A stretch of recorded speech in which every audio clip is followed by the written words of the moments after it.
This episode is sponsored by Battlefoam.com, now with new lower shipping prices. Okay, Warren, come on. Alright, we can't do time. Sorry, dudes. Come on, 2.0. It's ticking, it's consuming me, it's ticking. Oh, I put an error in there. It's taking up all of my life. I can't do it this week. You can't? No. What? Well, what do we do? What do we do? I have a plan. Right? Oh. Let me use my Jedi mind powers.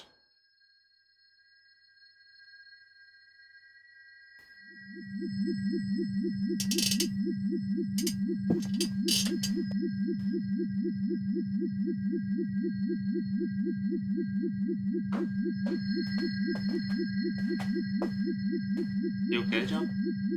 I don't know.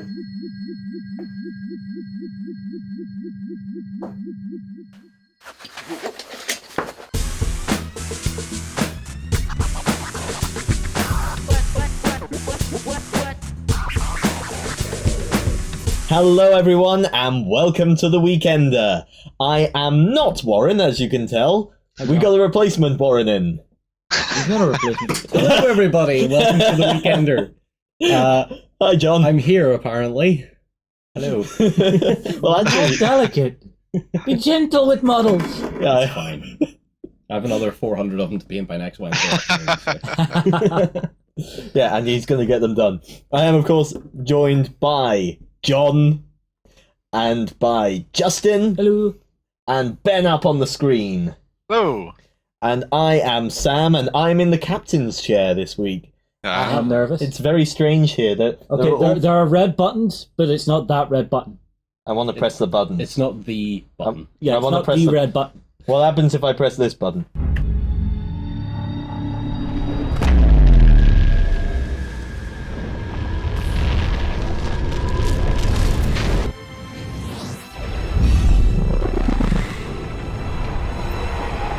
First of all, remember that next weekend will be the CMON live blog.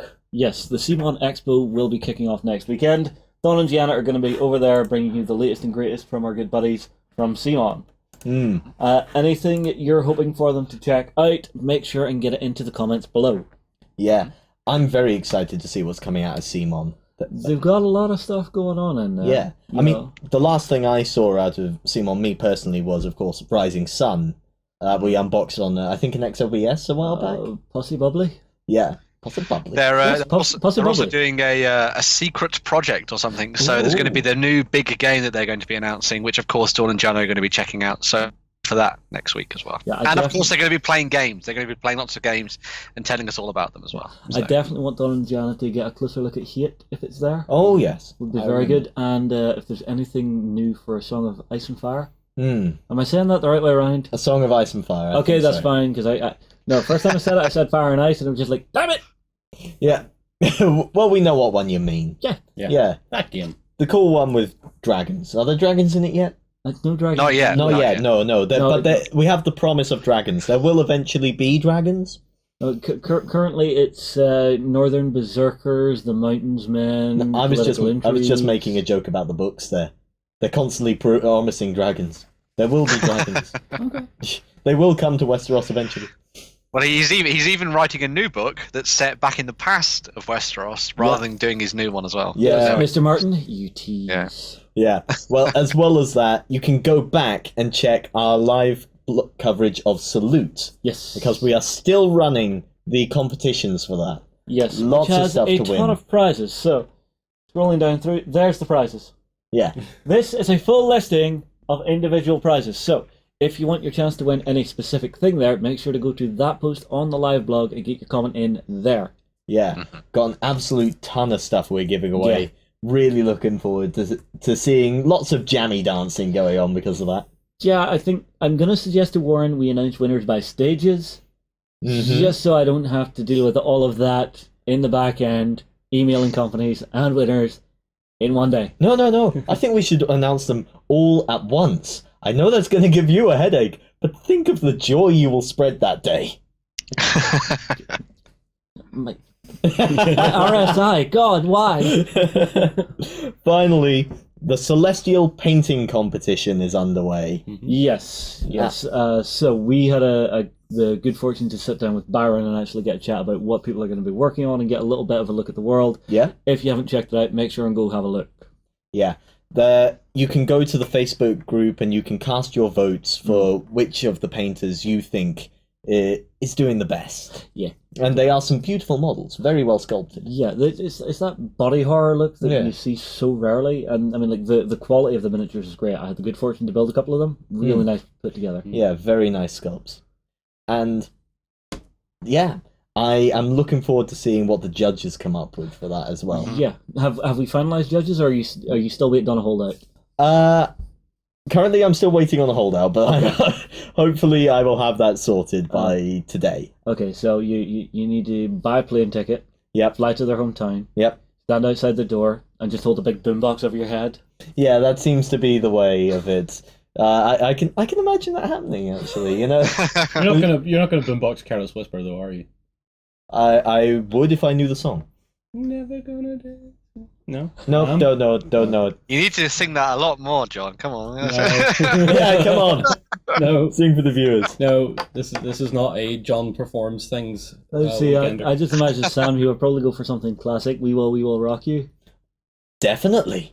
That's how you Best one. serenade. Best one to serenade. That is a romantic song right there.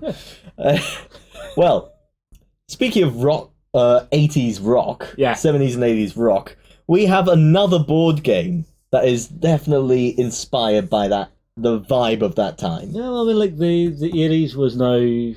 Well, we're coming to the end of its 30 years ago sort of period, so yeah, it kind of has to be. Well, the nostalgia theory still brings it there, because then in another couple of years we're going to have to start doing 90s stuff as retro stuff. Oh no, not the Spice Girls. Yeah, that's coming back. We're already there. I believe the Captain Marvel movie that's coming up is going to be set in the 90s. It is, yeah. Yeah, which terrifies me. But what year is it coming out? Next year, I believe. 2019? Oh, they're pulling the pin a little early. Too soon. It's actually later this year. Oh, later this year, even better. Yeah, It's it's pulling the pin early. Ant-Man and the Wasp, and then Captain Marvel towards the tail end of this year, and then more Marvel next year, of course, as well. So Also, I have now seen Infinity Wars. Okay, spoiler no alert. spoilers. No spoilers. No spoilers. He hasn't seen it. You haven't seen it, Ben. I have seen it, but there's plenty of people that probably haven't seen it. This is so- why I said spoiler alert. Okay. Yeah. This is why you say spoiler We're not- alert on the internet.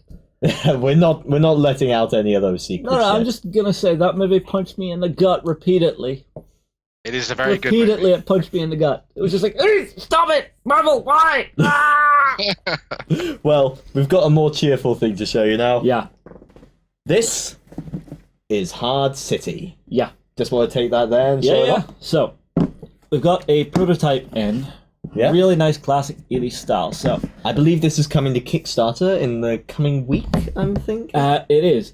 The whole key to this is you are taking on the role of one of 4 members of the Hard City Police Department. Yeah. So, If you just want to hand me those cards, there you go. let's see if we can show them off. There's one of them. Yeah, so we have the very stereotypical older sergeant. Yeah, Donaton Johnson as the sergeant. Oh, I like these. They're like the casting list at the start of it. Exactly, but if you look at his special rule there, Old but not obsolete.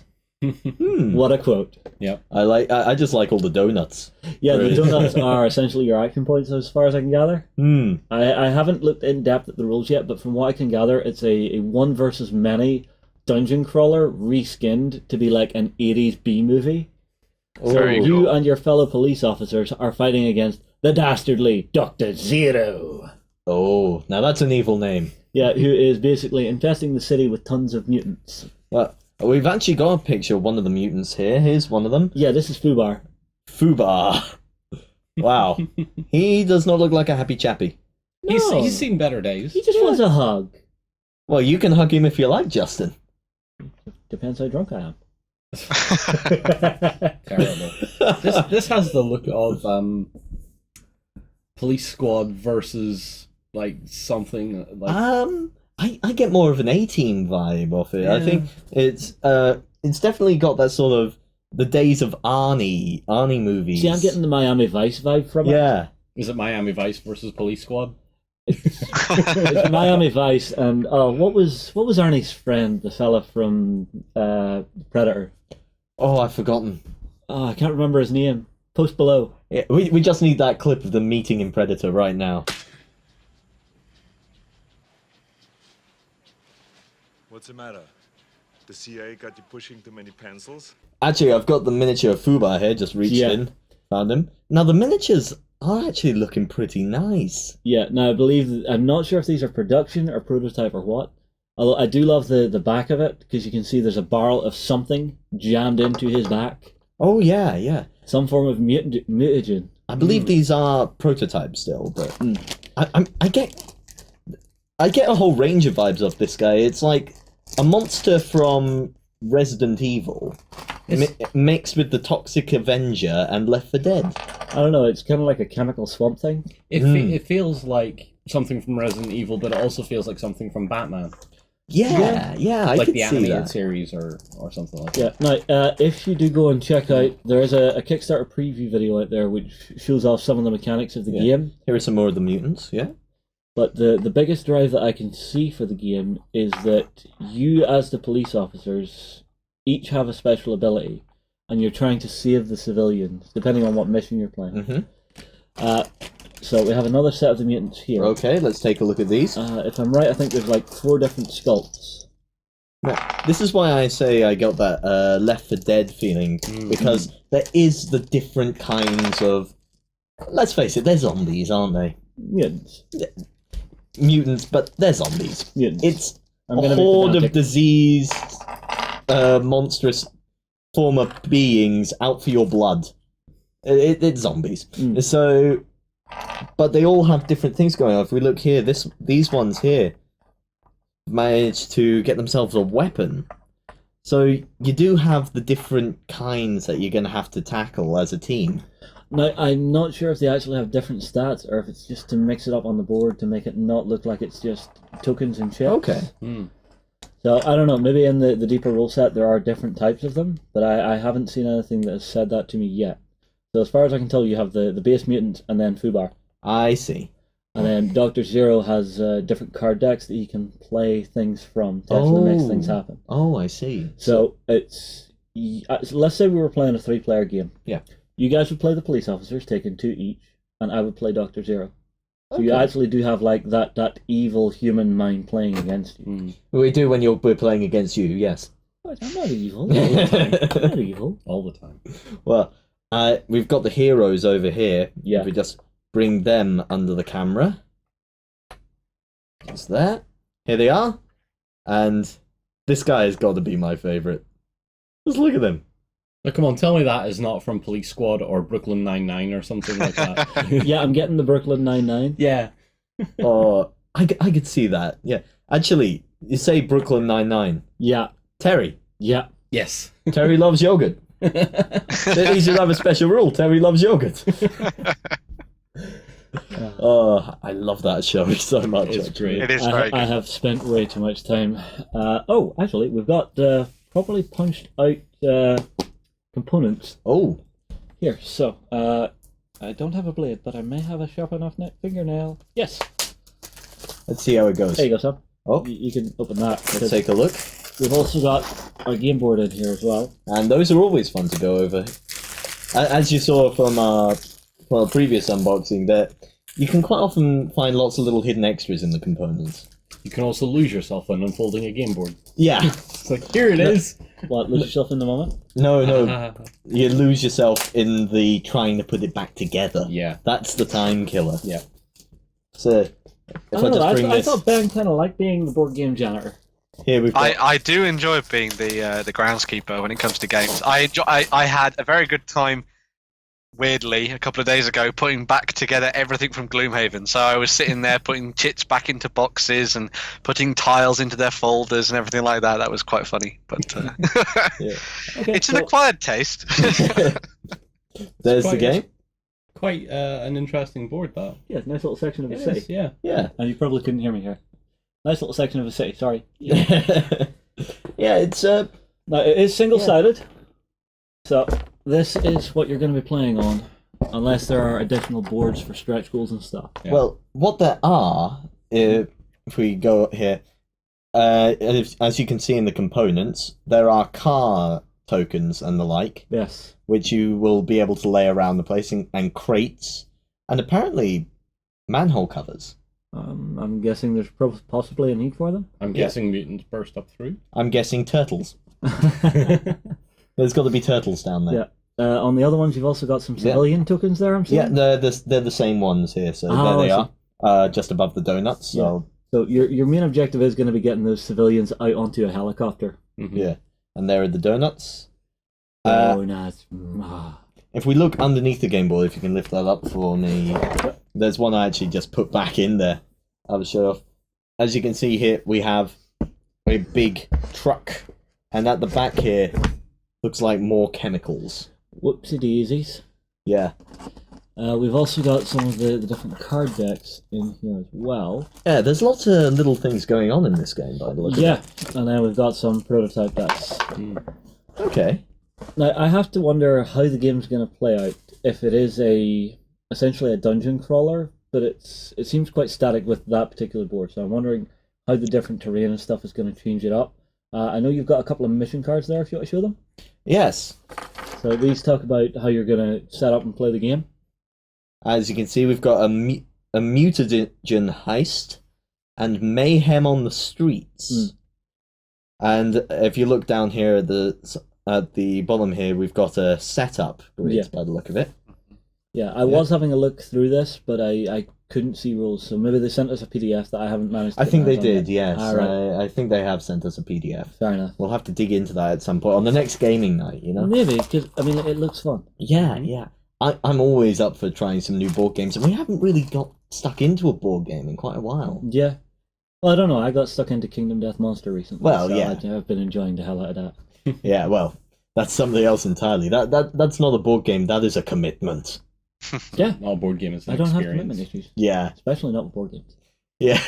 Well, anyway, that is Hard City. Yeah. And that's coming to Kickstarter. You said there's a video for it? Yeah, if you actually have a look for the company name, what is it? It is Yep. Hexy Studio. Hexy Studio. Hard City. If you look it up, they have a Kickstarter preview video up. Okay. So be sure to go and check that out. And then, if you fancy chipping in, go and check out the Kickstarter. Yeah. In the meantime, we go from one weird thing to the other. Yeah. We recently had Rich from Warlord Games in, and he had a chat with you about Konflikt 47. Yeah, you know, anytime the guys from Warlord come across, it's always nice to find out what's the latest things they've been coming out with. So I got sat down with Rich to have a talk about some of the new miniatures and I believe there's a new campaign book coming, or perhaps already out. So we'll take a quick break, we'll be right back. It's time for 28mm World War II action. Will you recreate history or reshape it your way? On the Bolt Action Hub at beastsofwar.com. Fight for the Iron Kingdoms as a warcaster. Take control of the mighty jacks, arcane devices, and dark sorceries to bring the fight to the War Machine Hub on beastsofwar.com. Hi everybody, I have been joined by Rich from Warlord Games, and today we are going to be talking Konflikt 47, the latest and greatest. Absolutely, because we've got our new game coming out, our new supplement for the game coming out very soon. Yeah. Which we'll talk a bit about as we go. But first I thought we'd bring some models back. Shinies that we like, because we all like walkers, and I thought we'd start off with our little pond skater, and then work our way through some of these goodies that we've got here. Pass it here. So the pond skater is this little dude. Okay. Now, is this? I assume this is studio painted. Studio paint job, so okay. Being delicate. Being delicate. The last thing I need is to have an angry painter from Warlord Games coming after me. So here we go. Ooh, it's lovely. So is this an amphibious vehicle? Kind of, yeah. It's when you think about the Mud Skipper, which has a jump walker capability. This one's, you look at it, it's definitely US Marine Corps. Definitely the sort of thing that you find in the recon elements heading out. It's got the heavy machine guns mounted on it. Gives you a lovely mobile platform to get out and about on the flanks. Yeah, and then this band around the front here, is this a flotation device? It looks like a life vest. It does look like a life vest. I think it's part and parcel of camouflaging and prepping up their positions when they get into it. Could be a canvas roll. Canvas roll, absolutely. It's lovely. And so what's it armed with here? I'm seeing machine guns up the wazoo. Yeah, so you've got heavy machine gun mounts. Basically, as a US Marine Corps player, it's a great flanking machine gun position. So it's great for getting in and holding a flank, flushing out perhaps the smaller units. You wouldn't go head to head with a vehicle or something bigger. No, necessarily. no. It's the one thing I've noticed John does a lot whenever he's playing games like this. If he has something that's sort of light to medium armored with lots of machine guns on it, he just uses it as a mobile pillbox just to harass my troops and force them to move. It's open topped, so you're taking a bit of a risk if you get in there and start mixing it up with heavy stuff. If someone straps a Panzerfaust to a totem corps. Yeah, there you go. Take it. Yeah, so people like the totem corps, the reanimated corpses, as the generals would say, are the typical targets that you want to take out because they're not going to be sending firepower your way necessarily. But you wouldn't be wanting to go up against the beastie behind there. Will I grab it? No, you can grab that one. That's a new one. This is brand new. This is the Hoosh Shrek, which is basically the locust. Ah, yes. I love the way this one has actually been painted up with this one arm that's a different colour, as if it's just been stripped off after being damaged and replaced, but they haven't had time to paint it. That's the one. And then, is that a Screaming Mimi on top? Yep. And what looks to be 2 light autocannons on the front. Absolutely. Okay, hooray for weapon identification. Well done, sir. It's the German version of the Mudskipper, effectively allowing them to take that jump technology, get the bigger mechs into that. Yeah, combat. I noticed the 5 essentially rocket or jump pack bits on the back. Yeah, that's crazy cool. I do love the design of the German mechs within this. They have that very classic German feel. And you obviously feel with Konflikt 47, it's very much although there's this technology that's being, if you like, eked out of the rift from the scientists working out what's been given to them, they're taking existing vehicles, existing equipment, repurposing parts to make their mechs. So you can identify hatches and plate armor from various vehicles, and that's really how they get their look. Yeah, it fits in well with the look of that particular army. Well, you see, it's something we discussed a lot on here whenever Konflikt first came onto the radar, was that that life extension program that so many vehicles get. So I mean, like, why would an engineer look at a Sherman tank and say, okay, we've got this brand new gun, we're going to design a whole new thing, dude, it'll fit on like a Sherman. Yeah. Same thing has happened with the Sherman Firefly. Yeah. The designers actually just acquired a Sherman hull. Yeah. And stuck a 17-pounder Work out how to put the 17-pounder in, whether it fit in straight or sideways on. Turn it on its side and it kind of fits. There you go. Yeah, well, sideways on, but it's going to spit the radio out the back, so let's extend that turret a little bit. There we go, that'll do. So the field modifications that you can expect to see in reality, you can see it kind of happening as we progress through the supplements. Yes. Where that extra technology level has increased or been shared or captured from an enemy, and they reverse engineer. And you can see that's where the locust, or Hushrek, if I've said that right, comes from. And they look at putting weapons on there fit for purpose. So this one's definitely about getting in close. Yeah. But it could stand its own as a central, hold its ground in a central objective. Yeah, well, get in there quick and hold it. If you have this thing bunkered down in a building, it's basically going to stall in advance for a fair bit. I think with buildings, I'd probably be next to the building rather than in it, because of course it can move through the buildings, unlike vehicles and stuff, but and the rough ground. However, if you've got the heavy artillery on the enemy side, you don't want to be stuck in the building. But then you get other little vehicles like this little automaton, and you can recognise what that's based on. Oh, of course, that's an upgraded Bren gun carrier, my good sir. And it's got 2 of the little automated guys inside. I love the fact that you've actually, if I can tilt this, inside the cap here, you've cast in the actual dials and stuff. Yep. And then on top of this, what the hell is that gun? It's kind of a twin auto cannon, isn't it? Think of a Bofors. So swim 40mm. Yeah. Or looking, I should say.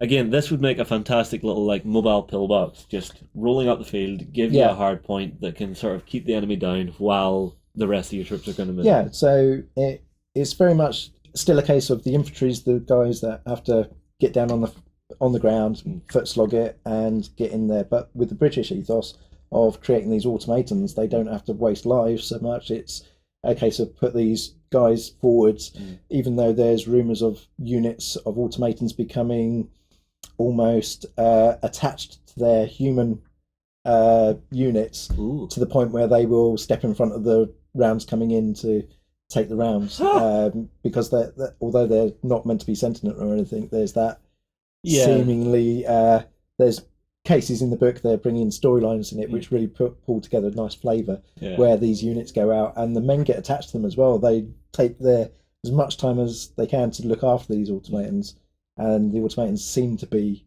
reciprocating. Okay, that's actually a psychological human condition that we all have.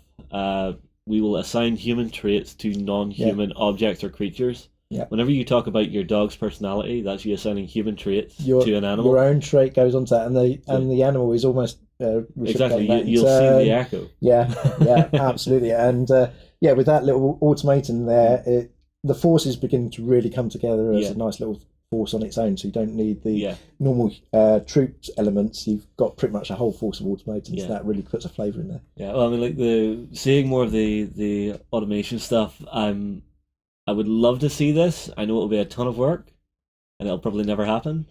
You're scared me now. No, it would be a diorama of D-Day with nothing but like automations going through on whichever beach the British went on to. I think it was Juno. Sword or Juno, I think it was. Juno, I think. If I'm wrong, comment. Just ridicule me relentlessly. Yes. Okay, next. Well, as one of the British, let's have a quick look at some war dogs. Now, these already exist in the rules with the current supplements. Oh! But just check these out. They're so cute. Yeah. I love all of the different sort of fur patterns that you've done for the dogs here. Yeah. Andre's a fantastic painter. He's our main painter for these sort of things. But the guys from Konflikt also do a lot of the painting, and they've got some fantastic artists working for them as well. Yeah. And the results you can see there. They're absolutely gorgeous. Fantastic. And I love the fact that this guy actually has the padding on his arm just in case a dog turns. You can't control these sometimes. Just, no Rex, bad dog, down Rex, don't bite the arm. Now what we're doing with these, of course, is because they're so lovely, we've decided to split the pack. So rather than having to buy a pack with all of them in, you've got the choice of buying one handler with 3 dogs. Yeah. But there's 2 different packs, A and B, so you can so you've got sort of a running pose and a more static pose. Yeah. That's really nice to have. And if you get both of those and mix and match them, you can mix and match them, you can have both. But it gives people the option just to get one to get the flavour and then build up from there. Very cool. Okay, so what will these do on the tabletop? Well, again, they're your, if you like, your harassment unit. So they're not going to take an objective per se, but they can certainly cause a bit of mayhem in the back lines. If you can get them forwards quick, get them round to the flank, use terrain to your advantage, then you'll have basically the enemy watching out for these coming in and doing close assault attacks. I see. Now you just have me imagining, German soldiers hunkered down in a ruin and then the dogs come through. Yeah, basically, because they're going to get in, they're going to be able to take that assault to them. And they're very hard to hit, of course, as well. Lovely. Of course, engineered a little bit just to be a bit tougher than a standard dog. Just a little bit of splicing with genes and stuff. Yeah, potentially. Yeah, all going on in there. But again, they're already out in the rules currently. Whereas we're about to see the Locust come out in the next book. Which, given that we're needing to move on to some of these new models here, which nobody's seen yet. Konflikt Defiance is the game extra, that supplement, and that's going to, a bit like our last one, introduce some extra rules. A lot of elites turning up in this one, and it's a larger breadth of troop types, and it's covering pretty much every nation. From Finns to the Japanese to being focused on the Canadians quite a bit with their armour units. And the women technicians that were brought on board now becoming pilots for the suits, things like that. So Canadians definitely seeing quite a bit of action there. Russians, we've got. Shall we have a look at the Russians? You've been itching to have a look at these. I've been itching to show these off since they came into the studio, because I look at these and I'm left going, what? Why? Oh my god! So say hello to this big boy. It's a werebear. It Not is a Care an Bear, armored. a werebear. Yeah. Does the werebear care? Try saying that 5 times drunk.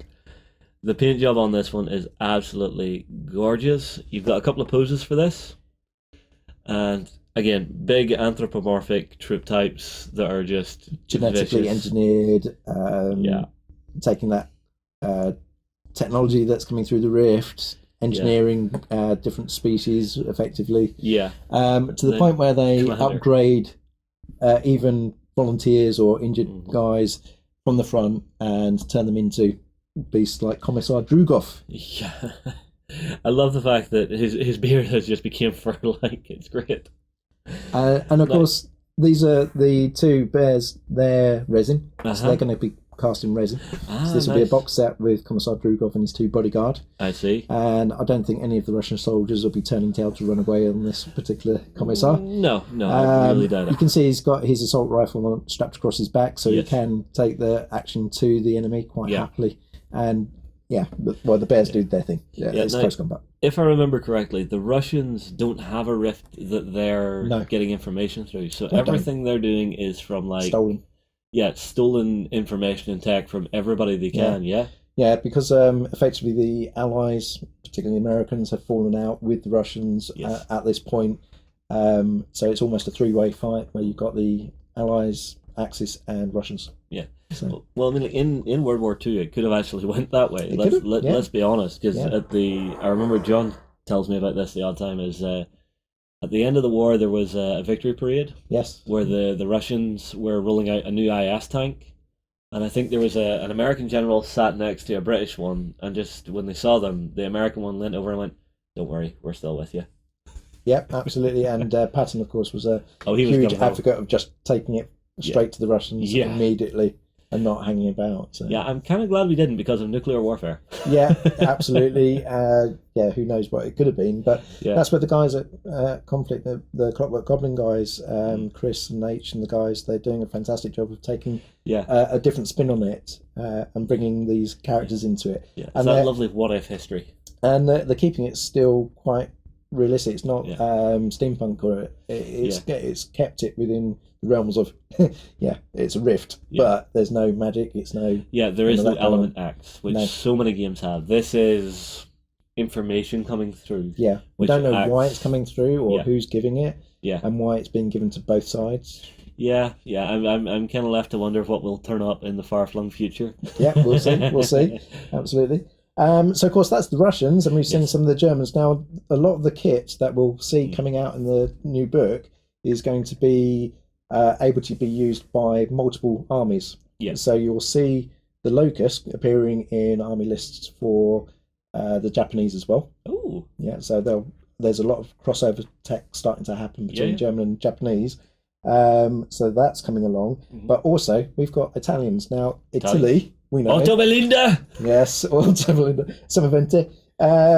They, obviously in the war we know, ended up with the armistice effectively capitulating and becoming effectively neutral, but there were units basically kitted up in the American equipment and able to join the Allied side to clear move up through the country and retake the country. So what we have is a national split by this point in time. So you have I'm going to have to look at my notes here to remember the name, but we've got the Socialist Republic. Okay. And we've got the Kingdom of Italy. Okay. Okay. So at this point they've split, and the Socialist Republic are following with the Axis still, and they have access to all the German equipment. German uniforms can be coming in there, so you can have a mix of Italian equipment and German equipment from World War II, but also take all the new mechs, bring those in across as they are shared with the socialist units. But of course then we get our special Legio Aquila. Now I'm probably going to get the two mixed up because I haven't been told which one's which, but we've got two sets of new figures, so I'm going to put both out. Now, I'm going to take a stab in the dark just because of the colour scheme. Yeah. And say that That's how I would. This set that I'm about to show, I'm going to guess, and I could be wrong, but I would guess that these gentlemen are the Germans. Legio Aquila. Yes, the Legio Aquila. So you've got some beautiful Roman styling on these, nice heavy armor design again, And of course, they've got the big shield. Now, I wonder if you can actually get these guys to go Testudo. That would be interesting. Who's going to convert those first? And I need that sent in on Facebook, please. Yeah, and then on the opposite side of it... Yep, we have the Centurions. Now, names might change. The name designations on the units might change because the book's currently going through last stages. Yeah, well, I mean, I'm loving the design of this guy because it's got the proper Roman army, and these guys feel more gladiatorial. Absolutely, you can see the gladius. Gladius punch dagger. Yeah, strapped to the arm. Yeah, and of course a small machine gun or submachine gun strapped to the arm as well. They're fantastic. Now, these models, can they all be made from the one kit? Not from the one kit. They're two separate kits. Okay, that's important to know. Yeah, but absolutely beautiful. The paint job again is beautiful. I can't wait to see what they do on the tabletop. Well, yes, they're heavy armoured infantry. Yeah, which are always terrifying. Yeah, which are always terrifying, and of course we've seen plenty of that with the Russian versions and the American and German so far. Versions, yeah, and of course the new Japanese versions coming on board, and especially the units that can like ghost walk through the unit through walls and stuff. Really good flavour there, and I think with the Italian forces, that's a nice change of pace also into the Mediterranean feel of the actual the game itself. It's going to allow us to bring a bit of focus into the attacks on Monte Cassino again as the war sort of flows back and forth through the Gothic line. The lines that Italy got divided with. So, well, this is where the history and the alternate history that you're having to build. I assume you're always still trying to let it push and flow back. There's along an ebb and flow. Known places. Yeah. So where the new technology comes on board, for example, the Germans have got quite a head start. Yeah. So you see a lot of the Axis powers pushing back ground that they lost. Yeah. And then suddenly the Allies have got their game together almost and are able to stem the tide and then start pushing back in other areas. Yeah. You get that. Yeah, but it's having those recognizable locations is what I love about it, because the areas that would be pushed through originally are now hotly contested back and forth, which makes a nice feel to the game. It allows you to come up with new scenarios. One of them is going to be sub-pens. I think I've been looking at working with Sarissa, and we'll be talking Foreground as well, perhaps, about submarines and boats, that sort of stuff, where you can have a harbour point, have the MTBs bringing in your units, maybe air boats sort of trying to bring a commando unit across. Okay. But the whole Defiance book opens with a fantastic story where an American troops, Falcon troops, are actually sent in to take out a German commander who's come back on board a submarine which has been actually under the water for some months. Right. Which I know if you know about submarine warfare, a submarine could not stay underwater for that long. They'd end up with no oxygen. They'd be dead. So there's like, well, he's not appeared on any radar, he's not turned up anywhere, not been sighted. He's basically come into port underwater, and he's only just surfacing as he comes into port, and the Falcons have got to take out the sub because it's basically carrying this guy. Okay, so who is this gentleman? We don't know. His only name at this stage, unnamed at this stage, is he might be the Lord of the Black Pit. Ooh. Why do I get the feeling there's a secret underwater Nazi base? And what, these are bodyguards? Bodyguards for him, yep. Very nice. And I like it. These seem to have like a semi-powered armor, is it? Yes, yeah. Which is much more advanced than the current equipment we've seen so far. Yeah, it looks like some form of advanced he's definitely science. a medic of some kind, a scientist of some kind. And suddenly we go into evil supervillain. Yes. The model just has that look of, I will experiment for the advancement of science. Yes. Yeah. Beautiful sculpture. Beautiful. So we'll see and find out a lot more about those later this year. So excellent. I'm very curious to see what happens campaign wise and such from you guys because of the advancing story arc. Yeah. I think this one, although it introduces a lot of extreme rules, weather rules, and fighting in extreme conditions, hence the Finns and the snow and ice sort of situations. Those who played Bolt Action, they've seen some of the latest extras that we've done with those regarding the finish early war, winter war. We've got a lot of winter troops coming for bolt action, which you probably already talked about. Yeah. So we can see some of that crossover into Konflikt as they move it into sort of more of the bolt action 2 period. But the rules allow you to really get fantastically themed armies put together. With the combination of the World War II models and the Konflikt models, you can basically play both games, of course, but your theme for winter and soon to be desert as well. Ooh, actually, I shouldn't have said that. Yeah, cut that bit out there. Oh no, that's staying in. I'm gonna get told off now. Yeah, with a bit of hot weather coming, you'll have a lot of that, and of course, with Italy being heavily involved in this book, they're the new forces, really, models-wise, that we'll see. Yeah, everybody's going to get something, but Italy is definitely where the fighting is. The Italians are getting some love. Yeah, all right, absolutely. Well, Rich, thank you very much for updating us on Konflikt 47. You're welcome. If you haven't tried it, give it a go. It is a fantastic Weird World War II game to actually sit down and play. You'll get incredible cinematic moments, beautiful models. So everybody, get your comments in below. What are you hoping to see? Rich, thank you. Yes. We will move on. We will see you in the next one. Oh, I love that sound. Box spot. I love it whenever I get a look at some of that stuff. The new Russian stuff, that commander who's just like anthropomorphized. Is so cool. Yes. Yeah, I remember we looked at him on a previous weekend when he was first announced or something. Yeah. It's a very cool looking model. Yeah, and that's actually a prize for this week. Oh, yes, of course it is. So, we will tell you how to win at the end of the show. Yeah, look forward to that. I love me a bit of Weird World War. Yeah. Weird World War is the stuff that draws me into But which that. faction? Huh? Which nation? Oh, well, my Japanese?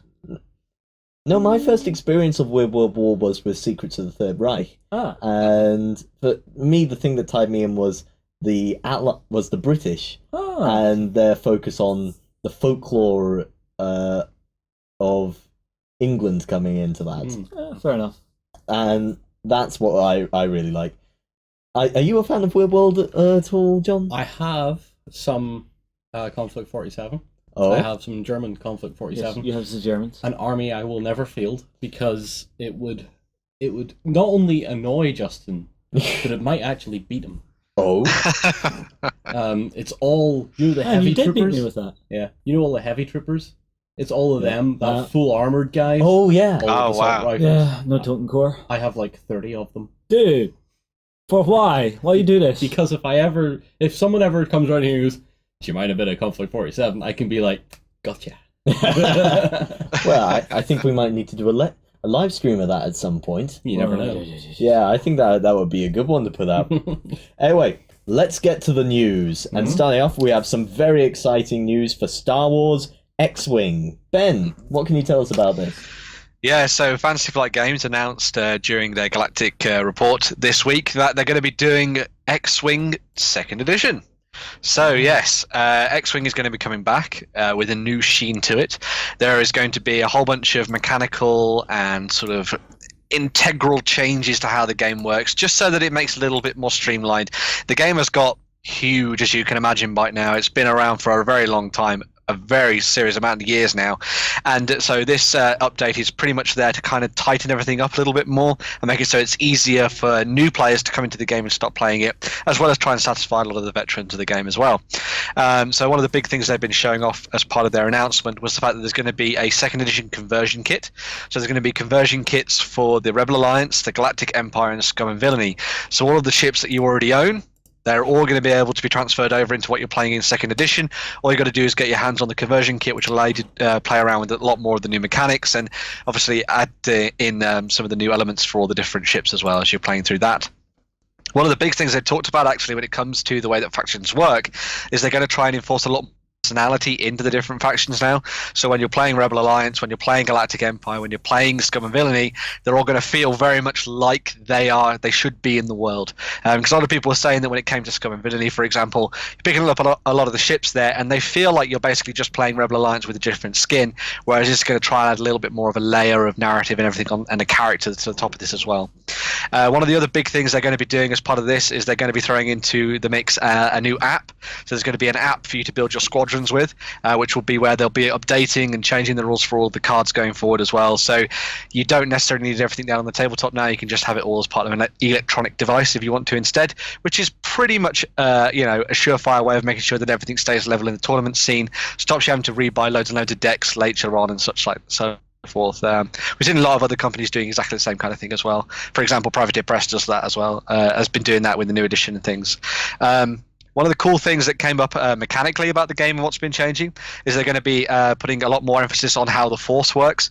So a lot of the Force-sensitive pilots, be they for the Rebels or the enemies and stuff like that, they're going to be able to use Force to change dice rolls and things like that. So Luke Skywalker is going to have a lot more influence in the way that dice are rolled on the tabletop as well. So it's not just necessarily about the pilot's skill, but it's about their ability to use the Force, which kind of adds a little bit more of a layer of that Star Wars feel to everything on the tabletop as well, and kind of heightens the kind of the mitigation of luck as well, which is pretty cool.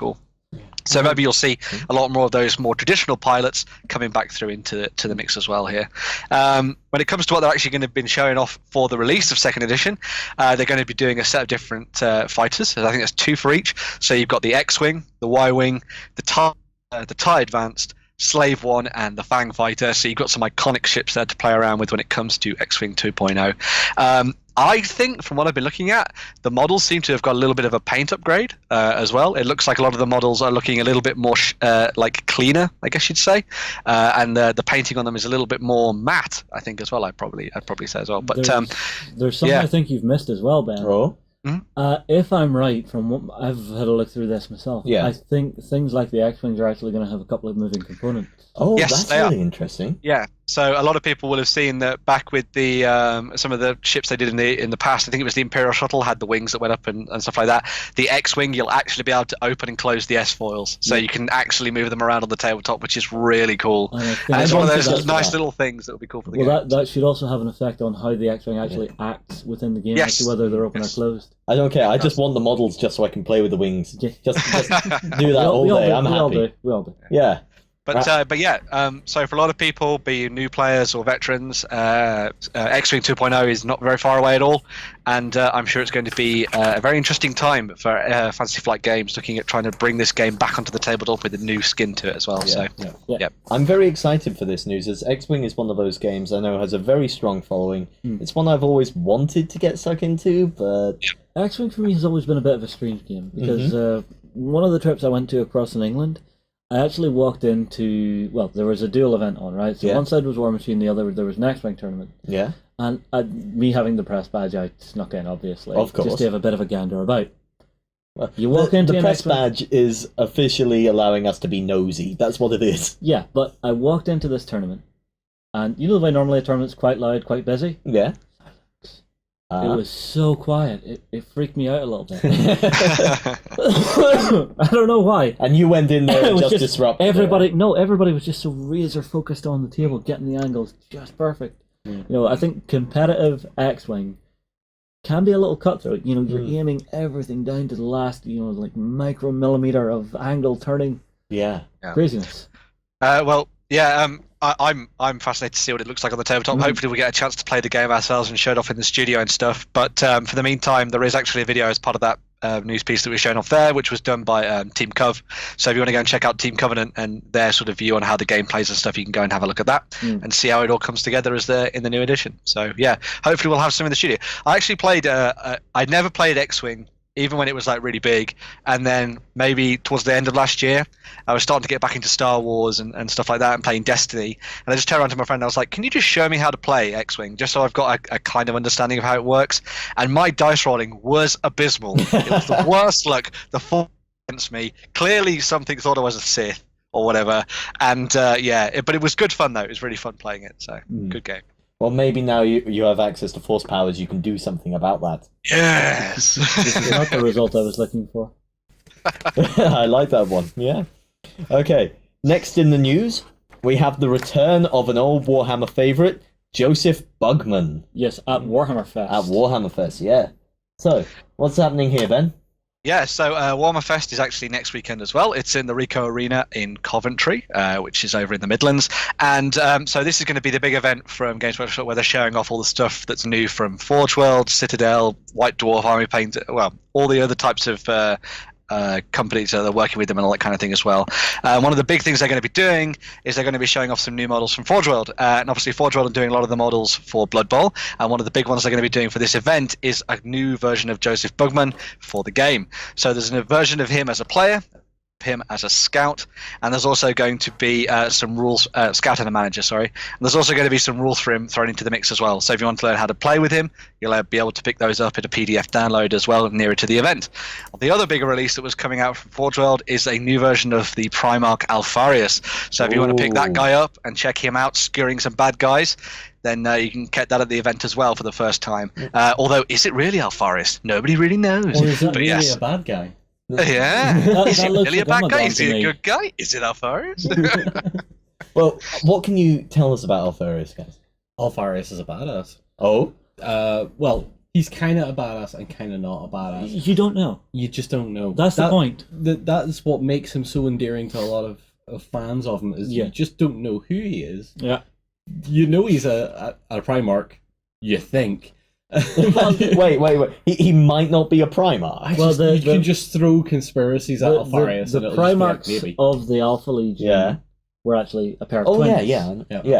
Alfarius and Omegon. Yeah, so the way it was, they were a little smaller than their brother, so they were about the size of a usual legionary. Wait.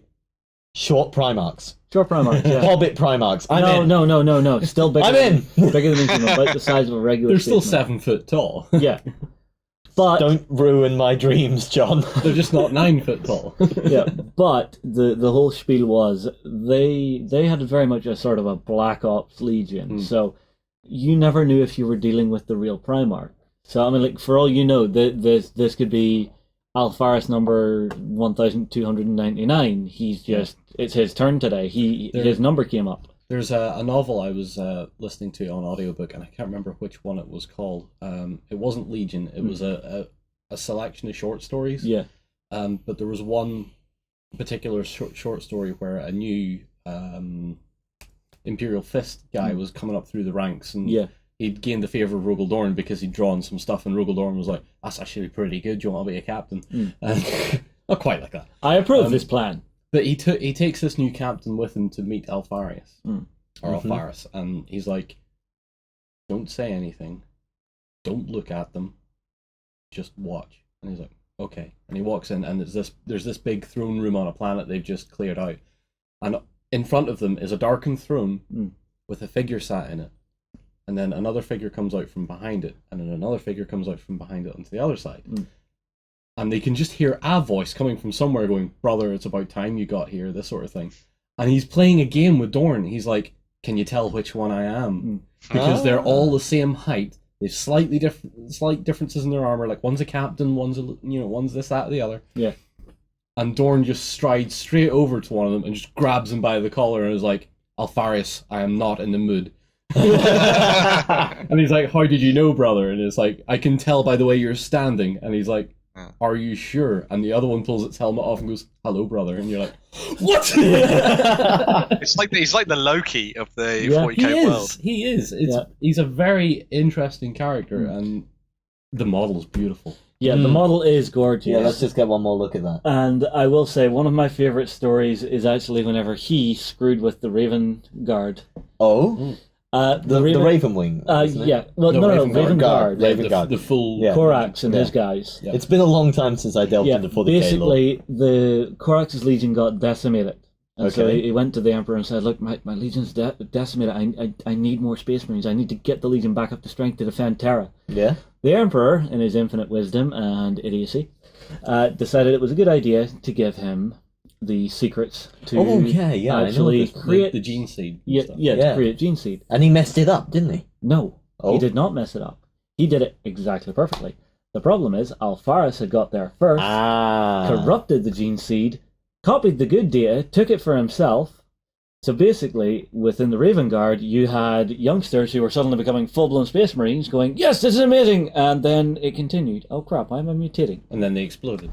And then they exploded because, the end of that book was actually Alfarius handing off the data to Fabius Bile, but not the actual data, which is why you have Fabius Bile. His experiments are unstable because he got bad information from that guy. So, Is Alpharis a Chaos Space Marine or a Loyalist? We don't know. There's just no way of telling. Even current 40k lore, I think they are just an unknown. Well, they're considered more of raiding pirates. They are are considered a renegade chapter. Yeah, they are the Emperor. But. Yeah, and basically all renegade chapters are Chaos. In the eyes of the Empire. In the eyes of the Imperium, yeah. Well, he could be working for the greater good. The greater good. But yeah, so if you want to go and check all that stuff out at Warhammer Fest, that's next weekend, and I still believe you can try and get tickets for it as well, which is pretty cool. They're going to be doing a whole bunch of stuff there, so they do seminars, as you'll probably know from going back to some of the stuff they've been doing in the years past. They're also going to be doing hobby demo pods and also tournaments and game activities as well. So if you're interested in Warhammer and getting into Age of Sigmar or Warhammer 40k, and obviously checking out Golden Demon as well, you can go and check that out next weekend. Will you be going, Ben? So, yeah. No, I won't be going. That's a shame. Okay, well, next up we've got some exciting news from Foreground, I believe. Something that I know Warren is going to be really excited to see. Yeah, so Foreground have been showing off all of their releases that are coming out in May, and the first ones we're going to be looking at is some of the stuff that we saw when we were at Salute this year, and this is for the Jezzerai landing bay terrain, which can be used for your games of Star Wars Legion, for example. So, of course, they're going to be working on a huge 6x3 style table, which you'll be able to pick up from their web store very, very soon. And you'll see that in some of the pictures further down. But one of the big things I wanted to show off as well as the sort of modular wall systems and all the kind of things they've been working on is some of the scatter terrain that they've been doing. So the scatter terrain is the kind of thing that then adds a lot more character to what you're doing on the tabletop and gives you cover and things to hide behind. So they're going to be doing a whole bunch of stuff like crates, some larger shipping containers and things like that. They've got some consoles coming out as well, so you can use those for objectives when you're playing games, like ways to close down blast doors and things like that could be kind of cool. And they're also going to be doing a set of almost office wear, I guess you'd say, or it could be used for your cantinas. So if you're going to be picking up a lot of stuff to do with Tatooine and those kind of things, maybe you want to build yourself a little bit of a cantina, use some of these chairs and tables and stuff. Wait. Cantina stuff. We could do the Eddie Izzard Death Star cantina. Are you Jeff Vader? yes, okay, I'm Jeff Vader. Yes, you could do that as well. I like the idea of coming up with some rules to actually have a proper bar fight as well, so you can be throwing things around in the room as well. That could be kind of cool. But yeah. And as well as one of the other big things they've been doing is they've also been working on stuff for you to use outside of interior locations as well. So one of the big things a lot of people are asking for is the way to create terrain for Endor. And so they've created a kit-bashed set of kits using some of their wharf stuff, as well as some of their extra bits and pieces from Fabled Realms, for you to create treetop canopy sort of locations for you to play your games on Endor. And this is then added to with their new tree tubes as well. So the tree tubes are going to be a way for you to mount all of these different buildings and walkways up above the ground level on the tabletop, so you can actually have two different levels of play as you're going around, and they'll come in different sizes as well, so you can go and pick those up and sort of add to that as well, if you wanted to try things on the Forest Moon of Endor instead. So, yeah. That's something I'd love to see. I think getting a full table made like Endor would look incredible. Yeah. You see, I would just do the Ewok village at like one side of it. Yeah. And then have the tree tubes further down so that I could still play through it, but just like have a big dollop of like green flock on top that you could just lift off as you needed to. Well, I'm sure Warren will be getting John onto all this soon, but by next Monday. Quite possibly. But I would imagine that, if you were doing a Forest Moon of Endor, because it's not Endor, remember? Yeah. Stop calling it Endor, because people will sacrifice us for that. And hang us in all Forest Moon of Endor. It's the Forest Moon of Endor. Yes. There you go. I would imagine people will be taking a load of speeder bikes through that. Oh yeah. You could make some like racing rules for that and actually have 3 or 4 of them. Well, if you think last Friday there we had a Let's Play go out with me and Jerry. Jerry actually ran a 6 speeder bike list and it was vicious, absolutely vicious in Legion.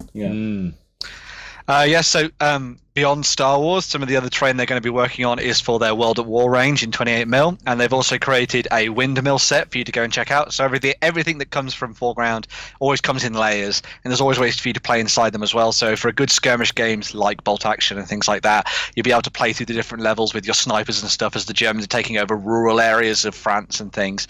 They've also designed some watchtowers as well. So if you're going to try and do some kind of prison break, which I thought would be a cool idea, then you can have these set up and set some spotlights in them.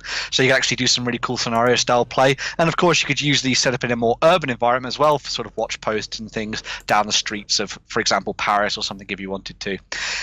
Beyond that as well, they're going to be doing some more stuff for Fabled Realms. So they're adding to their Dockyard series. So they're going to be doing lots of sort of piers and things for you to pick up, as well as a really cool swing bridge as well, like a drawbridge almost, so that you can actually have some kind of defenses before people get into the town from the markets down by the river. And they're also doing an amazing looking watermill, which is the thing that really caught my eye from this selection. And the watermill again comes with different layers, and it even comes with a cut-off water wheel, so you can actually use it as part of a river piece and actually build the river around it as well, which I thought was a really cool idea. Just want to see someone swing down that rope above from the top bit and then land somewhere else and then run along the top of the water wheel and do some cool cinematic stuff on there. That could be really cool. But yes, some awesome stuff for Fabled Realms as well. And of course, Fabled Realms is coming sort of together very, very slowly as well from the guys at Foreground as well. So keep an eye out for that. That watermill looks strangely familiar. Yeah, that might be. I wonder if someone got their hands on the first one that was ever made and placed it on a table, perhaps, on a table not so far away. But funnily enough, the one that made me most excited there was actually the simple watchtower. Yes. Yeah. I looked at the watchtower. I was like, finally, a watchtower. No, as soon as I saw that watchtower, one thing started happening in my mind. Just dum dum dum da da dum da da da dum da da da da.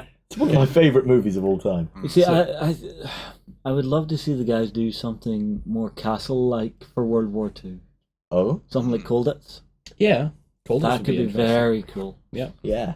Well, you could always see what they do for the fantasy side of things, and then if they do something in the fantasy realm that works within the world of World War II, you can always use that and sort of make that, see how that comes together. But yes, I really like the idea of like a codex style building. That could be really cool. Yeah, that'd be great. Moving on then, we have some new painting sets from the Army Painter, and this is specifically for D&D, yeah? Yeah. So the guys at the Army Painter, who have been doing a lot of amazing paints over the last couple of months and years, have been showing off some previews of what's coming for their D&D range. So they're going to be doing 2 different paints. The first of them are 10 different paints for you to use for adventurers, and then there are going to be 36 different paints which you can use for your monsters. Both of these different sets are going to come with a free miniature in each of them, so you can test out all your schemes on them as well, which is really cool. And they've been working in conjunction with Wizards of the Coast and Gale Force 9 to create these different formulas and stuff. So of course, it wouldn't be Army Painter if they didn't try something nice and experimental. So as you can imagine, they're going to be doing some really nice themed paints that can be used specifically for your fantasy adventurers with that kind of high fantasy style that you get from D&D 5th edition, as well as loads of really fantastic colours for your different monsters, so they're going to pop on the tabletop.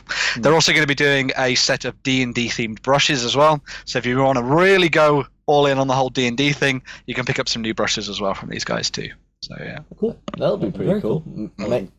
Yeah. They've been very enthusiastic to get on to other ranges and stuff, doing paint sets for all sorts of different games and working with other companies on what colours they need and everything like that. And it's good to see a paint company just become so expansive. So it's almost it's the perfect business. You walk in and there's no way you're escaping Army Painter. Well, the thing with these sets is it kind of takes the thinking out of it for a new person getting into it. I mean, whenever we all first started painting, we all probably started on, say, the Games Workshop range, and you would walk in and you would see colours and you would have someone in the store there to say, "Oh, you want that one, or that one." But with the industry being so expansive now, I say I'm brand new to painting. I look at Army Painter and I go, "Okay, I want green. Well, which shade? Green. I want green. But which shade of green? Want green." It needs to be more green. The thing I'm taking away from Army Painter doing all this really interesting stuff is that they're doing what they're doing for wargaming what Vallejo has done for scale modeling. You go to Vallejo for anything. You do any sort of scale modeling. You do aircraft, ships, land you vehicles. can find it. You will find the paint that you need from their range, and within their range they have stuff like Panzer Aces, funnily enough, good for tanks, and they do all sorts of different ranges in that. Yeah, and don't they do like specific colour tone sets? Yeah. Very useful to have. Well, finally, we have some exciting news for Dropzone Commander because the beta rules have been released. Yeah, so we chatted with a little bit with Dave at Salute about this, but now he's finally got around to releasing the rules, the beta rules for the new edition of Dropzone Commander. They're fully up there for you to download, including rules for all the different factions and, of course, the core rules as well. And the big thing they're asking for is for feedback. So if you want to get involved with this and share these rules around, play some new games with Dropzone Commander in this second edition of the rules, see how it all comes together, share it with your friends and such, and feedback to them and tell them what you think of it, because you can help influence the process. And playtesting is a really interesting thing to do as well, because as long as you can give constructive feedback, it can be very rewarding. So that would tempt me to get my my human rebels out again, but I'm not playing your Sheltari. Oh my! Why not? Everyone loves my Sheltari. I love my Sheltari. Yeah, well, Dropzone Commander was the first boot camp we ever ran, and got myself some Sheltari, and I had a blast. It was one of the most fun I've had at one of those events. Just playing the Sheltari, zipping around the board, teleporting all over the place. Jumpy little buggers. Yeah, the Sheltari have some fun tricks up their sleeve. So I'm very excited to see it return to the table. Yeah, definitely. Which faction did you have again? I was collecting PHR for a while. Yeah. Which was confused a lot of people, because when Dropfleet came out, I went with UCM. Oh? And I was like, I'm a UCM ship guy, but I'm a PHR ground guy because the PHR have got mechs. True, although I did like the PHR ships for... Well, I do have a PHR fleet. Oh yeah, so did I, my Pikachu fleet. That's somewhere in a box that is a shall revisit when this part of hell freezes over. Yeah, I have a cupboard. I have a cupboard of that. I have a full apartment. Let's not start this measuring contest. Right, we are going to take a break now, and when we're back, Justin will be sitting down with Paul and Adam from Greater Than Games to get a quick chat with them about what they've been up to. The new Flames of War 4th edition brings you the battles of World War II in epic 15mm scale. Go to beastsofwar.com to get the latest in news, tactics and tutorials. Progress comes to a world of magic as science and the arcane combine to make marvels.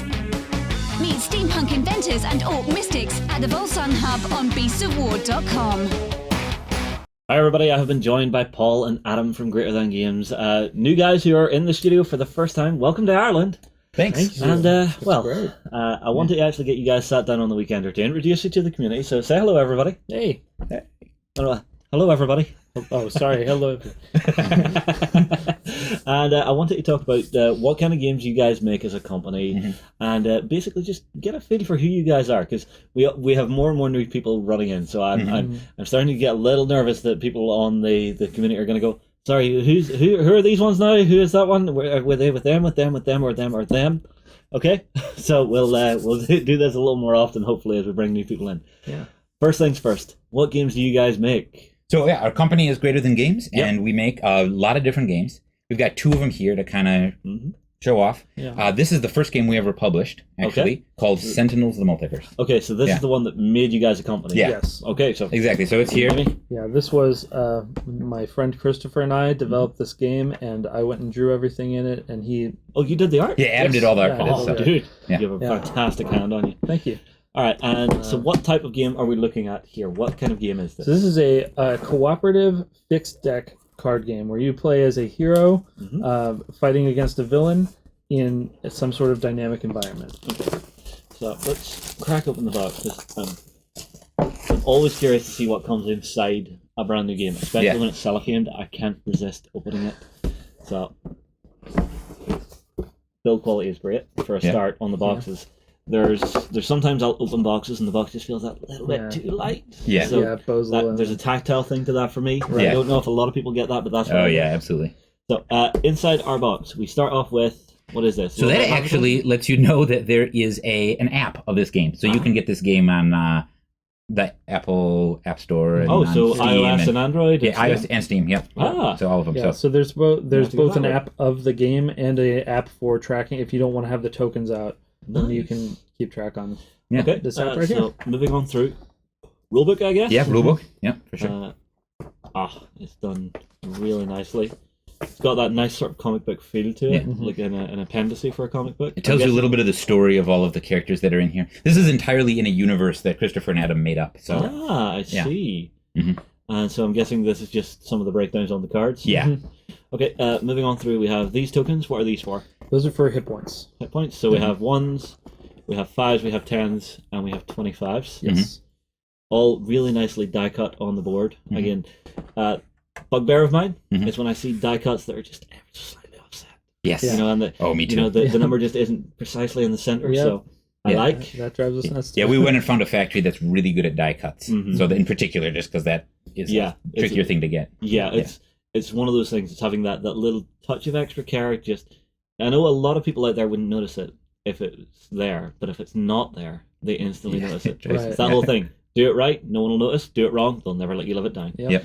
Okay, next down, what are these?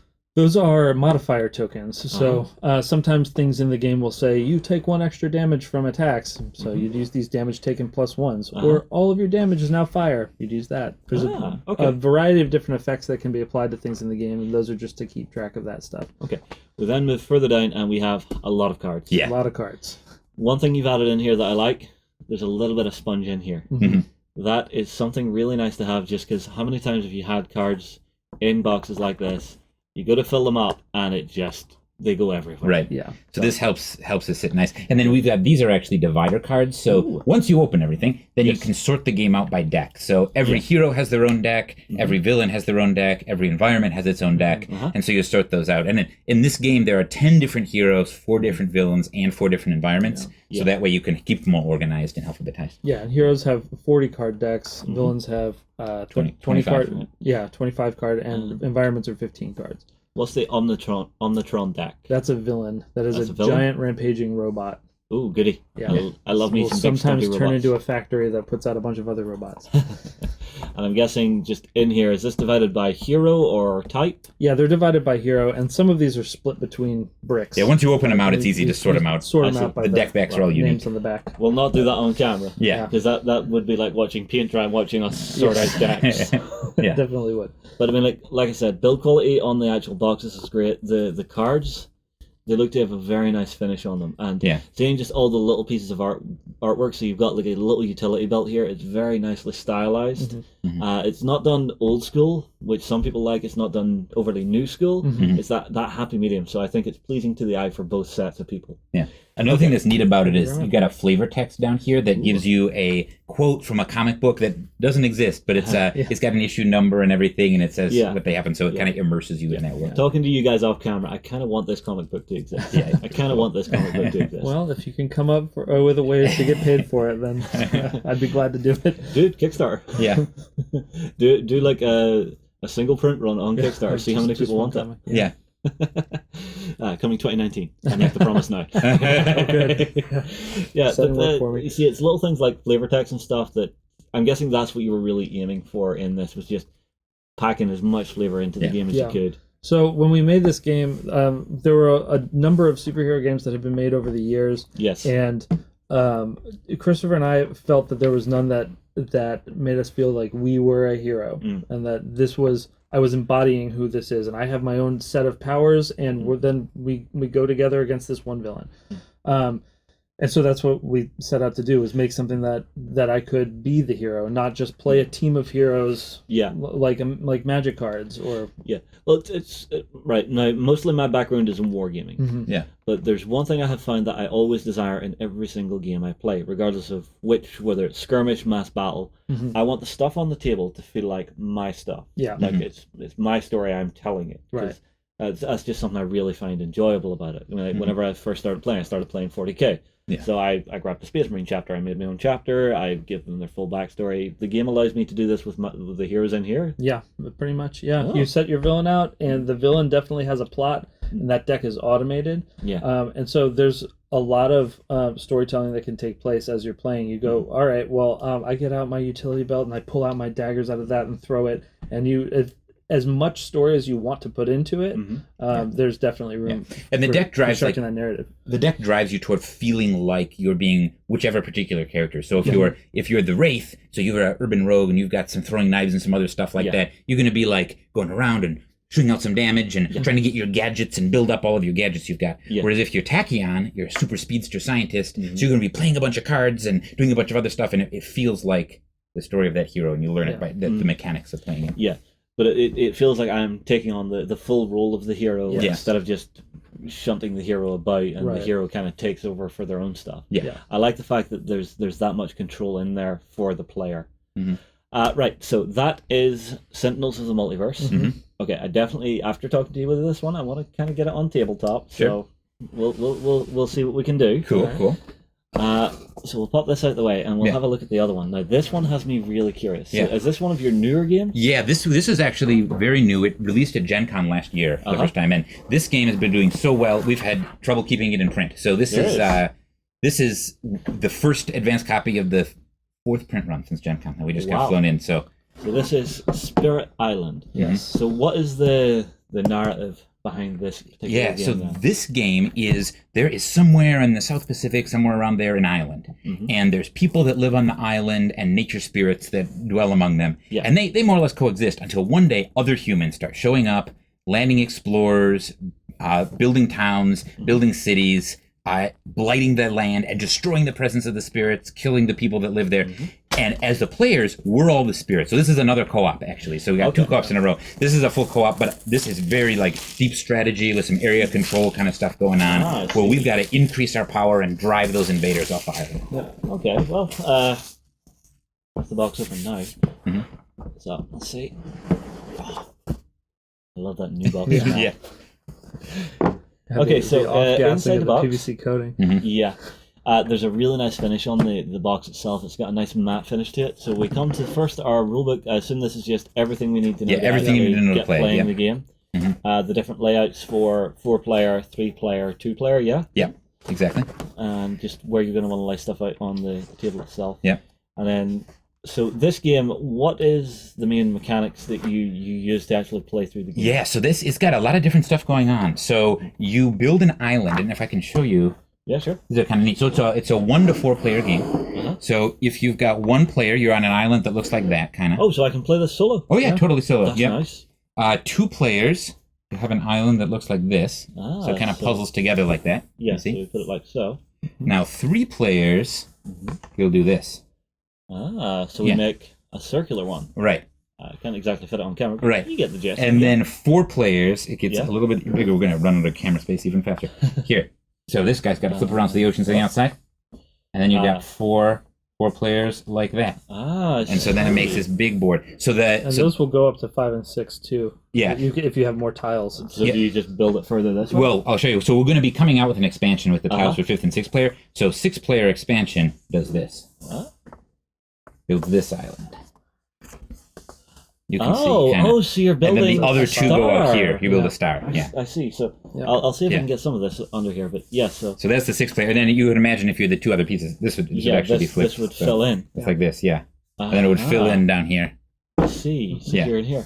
So that's a future expansion. That's a super clever board design. Yeah. Most times whenever you see a board game coming out, it's the normal fold-out stuff. You have pre-laid out stuff. Right. This is really nice and modular. Yeah, it was fun to getting the factory to figure out what we meant and how do you convince them and explain to them that you wanted to be able to do that and be able to do this for the 3-player board and the 4-player board. It took a hour-and-a-half bilingual phone call with 3 different continents to get that to happen. So. But it's important because you couldn't just play this on a regular board. This is part of the scaling mechanic of it. So. There's also a certain level of, depending on what way the board's laid out, your tactics are going to be changing. Because if I play a 1-player game on each of these 4 different boards, I have 4 different sort of scenarios that I'm playing through. Right, exactly. Because I have different stuff in different locations around the board. Because if you look, they're all differently laid out with where the different zones are. So you've got your mountains, you've got your water, you've got your sands, you've got your forest. Whereas on the other side, you've got your water, you've got your mountain, you've got your water, you've got your forest, you've got your sand there. So I mean, that will change game mechanics a lot. Yeah. Depending on where you lay it out, you might have 3 mountains next to each other. Exactly, and what's on the edges, what's in the middle, that kind of thing changes a bunch. So I like the modularity of it, in the fact that it can give you very different gameplay with just a very simple change. Even if you're playing a 3-player game, you change out 1 board and swap the other 2 around. You have a completely different map you're playing on. Exactly. Very clever design. Okay, so let's bring this in. Let's see what we have next. So, what are we seeing here? I assume this is all of our tokens? Yeah, these are all the tokens you'll need. So there's energy. So you gain energy as you do stuff to help you pay for powers and things like that. And then this is fear. So fear is good in this game. Okay. So we're the spirits. We're these scary, weird nature spirits. Yeah. So we're trying to generate fear in the hearts of the invaders that are coming at us on the island. And the scarier we are, the easier it is to get them to leave.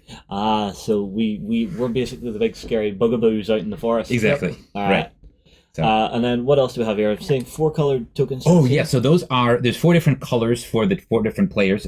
This core game goes 1 to 4 players. Yeah. And those are reminder tokens. So sometimes you'll do an effect that you'll do the effect and then it won't actually matter yet, or it'll affect something down the road. You might put that there to remind you, oh yeah, I did the thing in that land. Like defending an area, but you don't have to worry about that for another exactly. 5 minutes. Cool. Yeah. And then we have a couple of other bits. So what is this? So that is actually for a specific adversary. So this game scales a lot in terms of difficulty. So when you first start out, there's a basic scenario, which definitely I recommend playing on the first time. But then once you figure out the rules and you get good at it, then you can get to the point where you can consistently beat that. So then you want to make it harder and harder and harder. And there's specific adversaries you put on there that makes the rules worse. So the invaders, I can basically give them more personality? Exactly. You give them more personality. You make them... There's a whole alternate history that we wrote for the Age of Exploration. Different, alternate history, different things happen. So there's all these different powers going out there, sailing out and colonizing and stuff like that. So this is for one of them. This is actually for the Kingdom of England, which at the time... So in this alternate history... Great Britain is not Great Britain. It's England and Scotland are separate. Separate kingdoms, both going out making colonies. I see. Yes. And so this is the Kingdom of England going out there, and they build a lot really fast. Yeah. So if you are the Kingdom of England on here, then you use this tile to indicate that there's an extra phase of building in addition to all of the normal phases. Yeah. So, all right, break the game round down for me very quickly, just because we're talking about building, we're talking about paying for abilities and stuff. Yeah, absolutely. So this could be very useful. So, to start a round, how do I begin? So you begin, then there's some panels in here. You can go under all the pieces and show all the stuff that's there. I'll lift these trays very quickly. Yeah. And so do I need any of these to show? Grab this, one of these panels right there. Okay, so I'll grab... Anyone will work. This one. Yeah. So you start out and everything is simultaneous, what all the players are doing. So all the players will go and they'll first choose a growth option, which is one of these options up there, and you choose one of those and you do that stuff, and those are totally different for every spirit. So you first all do those, and that will let you gain new powers or gain some energy or place your presence discs out there on the island to indicate where you are, spread a little bit further. Assuming presence discs is right there. Yep. And where do these go on the board? Oh, so those start out on your panel, covering up some of your these power-ups right there. Yep. Okay. And then as you place presence, you take it off of there, revealing higher numbers and powering you up, and put it onto the map to show you where you are.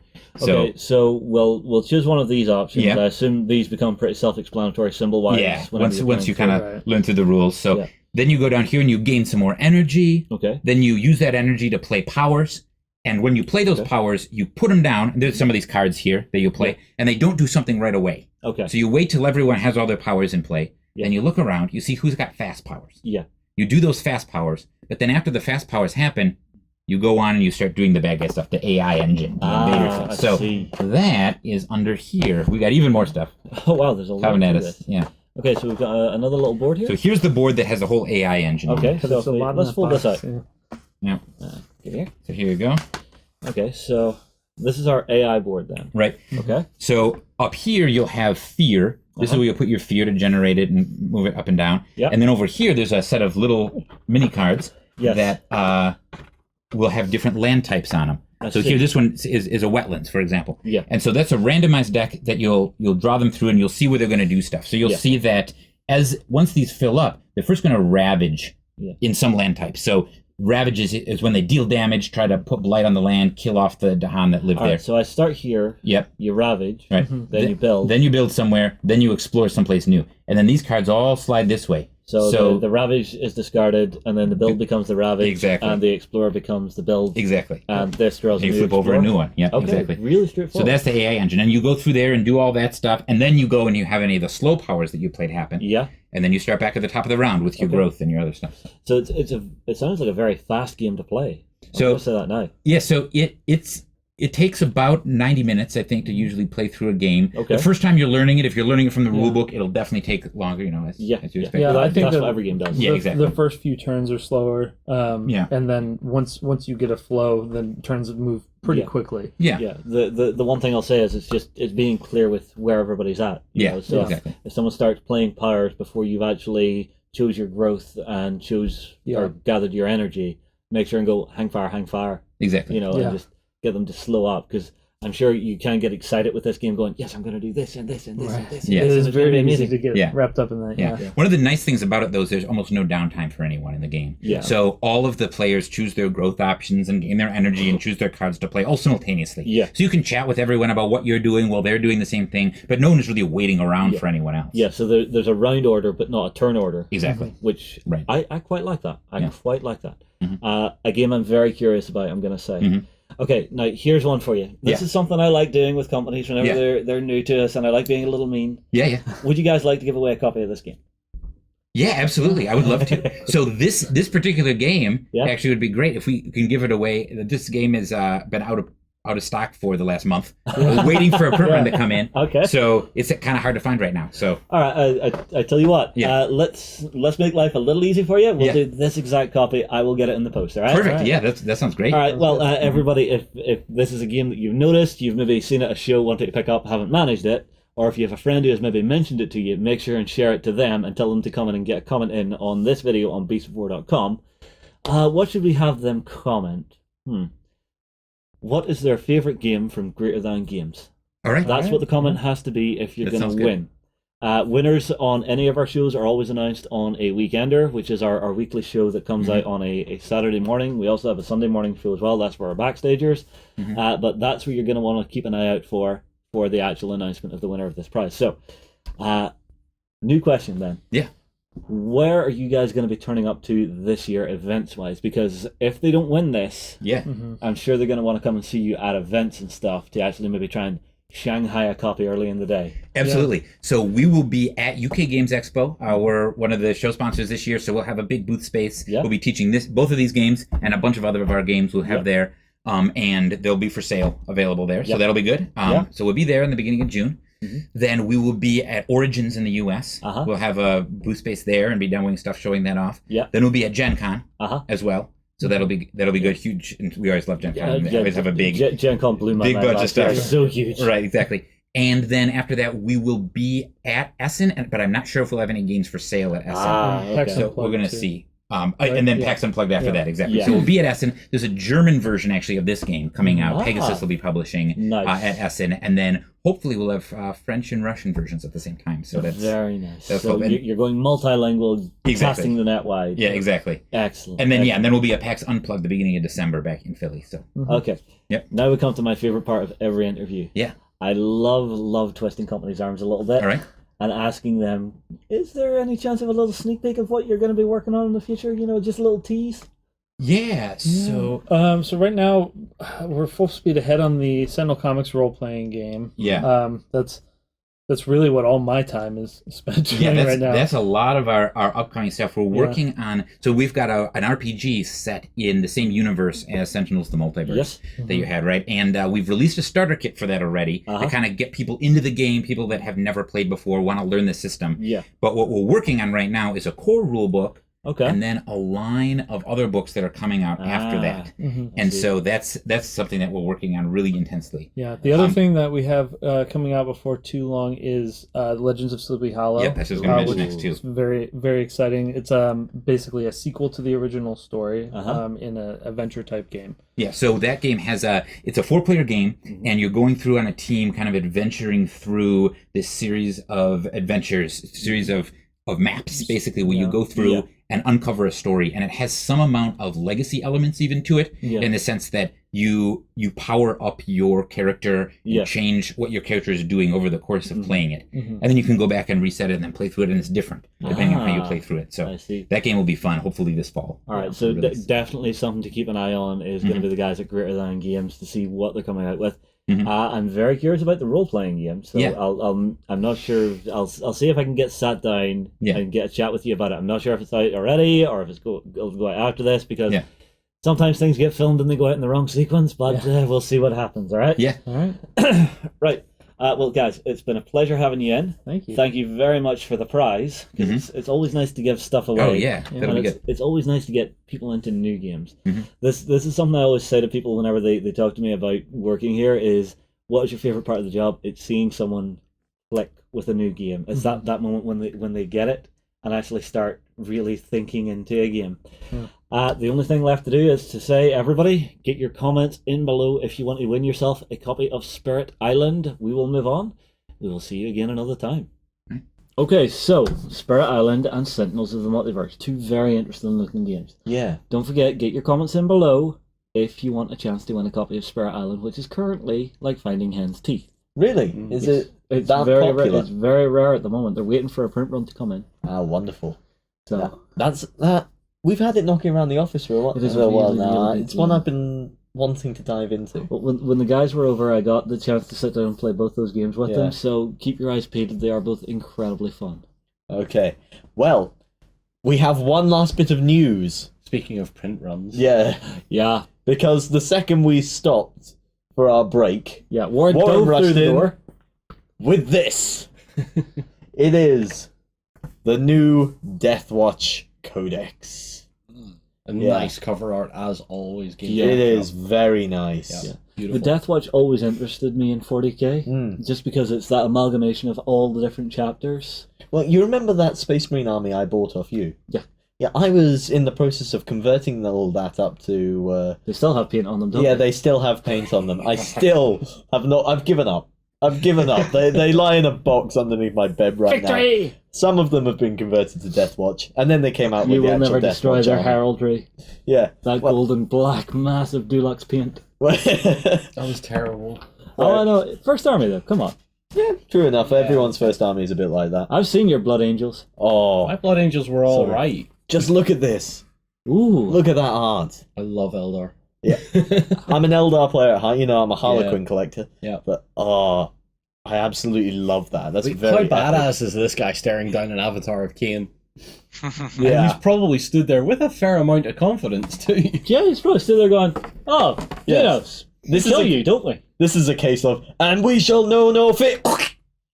Nah. I will kill you where you stand deep. I'm sorry, what? Yeah, sounds about right. Yeah. Oh, you skipped past the Oh, thing there. what did I skip? What did you spot? What did you spot? Take it. Is that what I think it is? Because this is literally just through the door. Yeah, we haven't had a chance to look through this yet. This is us seeing it for the first time. Where is it? Where is it? Where is it? I'm very excited for this. The Deathwatch in the fluff are one of Redemptor. my favorite parts. Isn't that gorgeous? They have What is it? they have Primaris.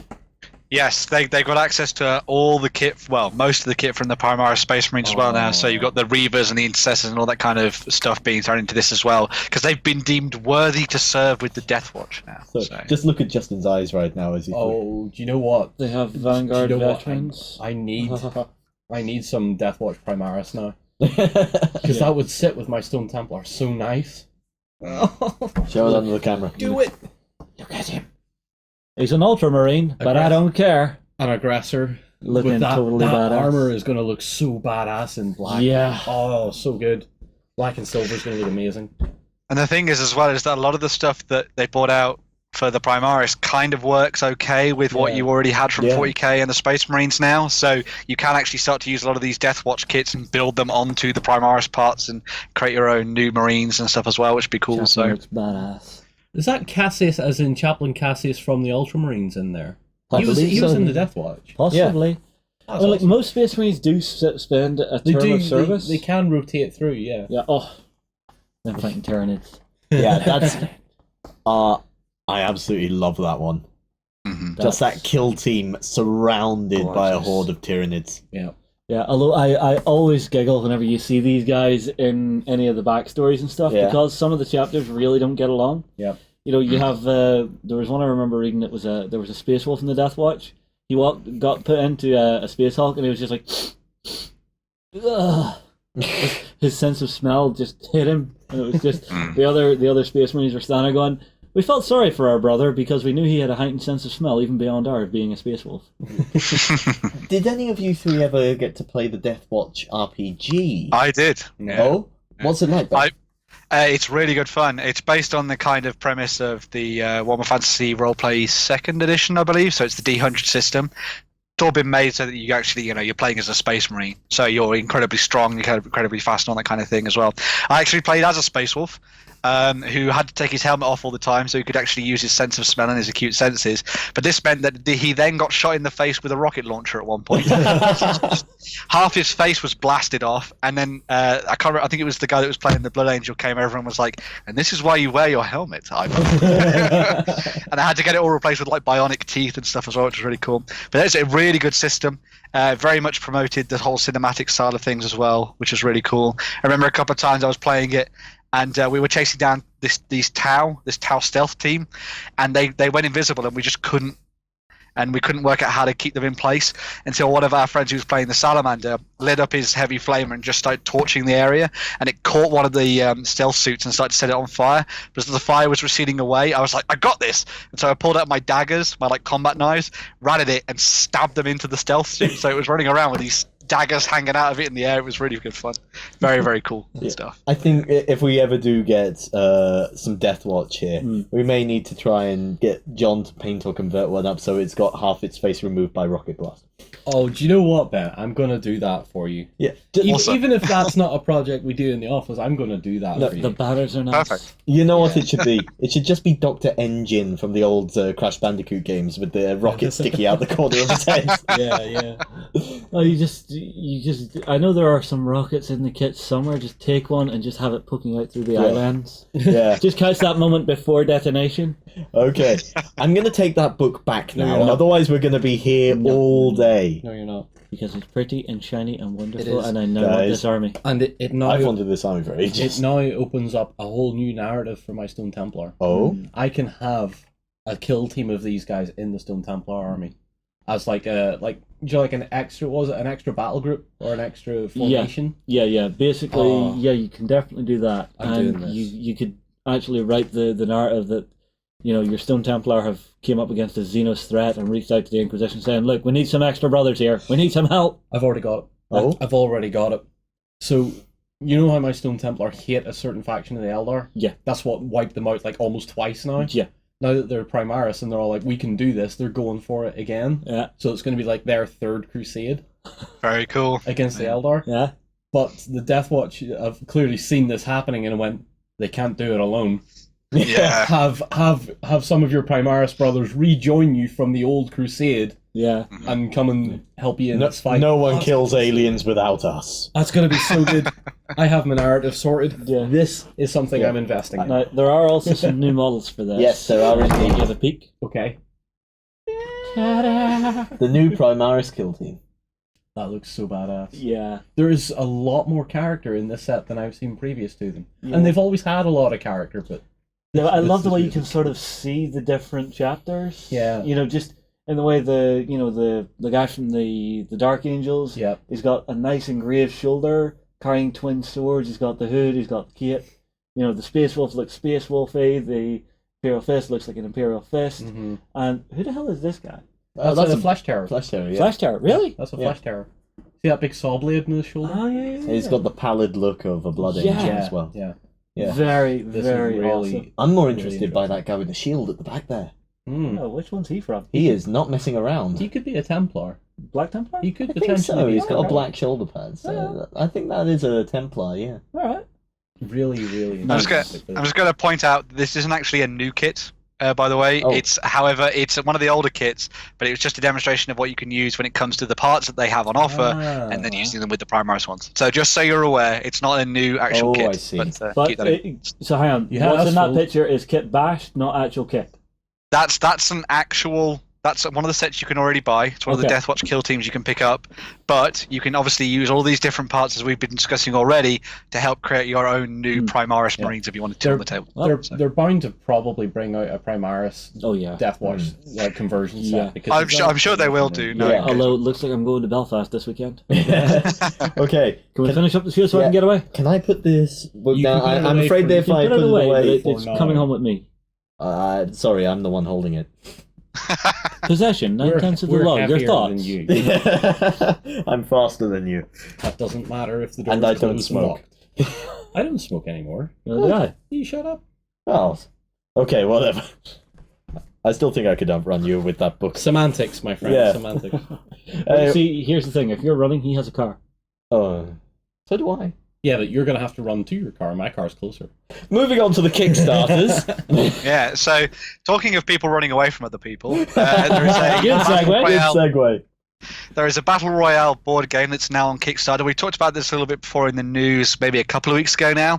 This is called Last One Standing by Brendan McCaskill. And this is a game for 2 to 4 players where you play a sort of PUBG-style Fortnite game on the tabletop.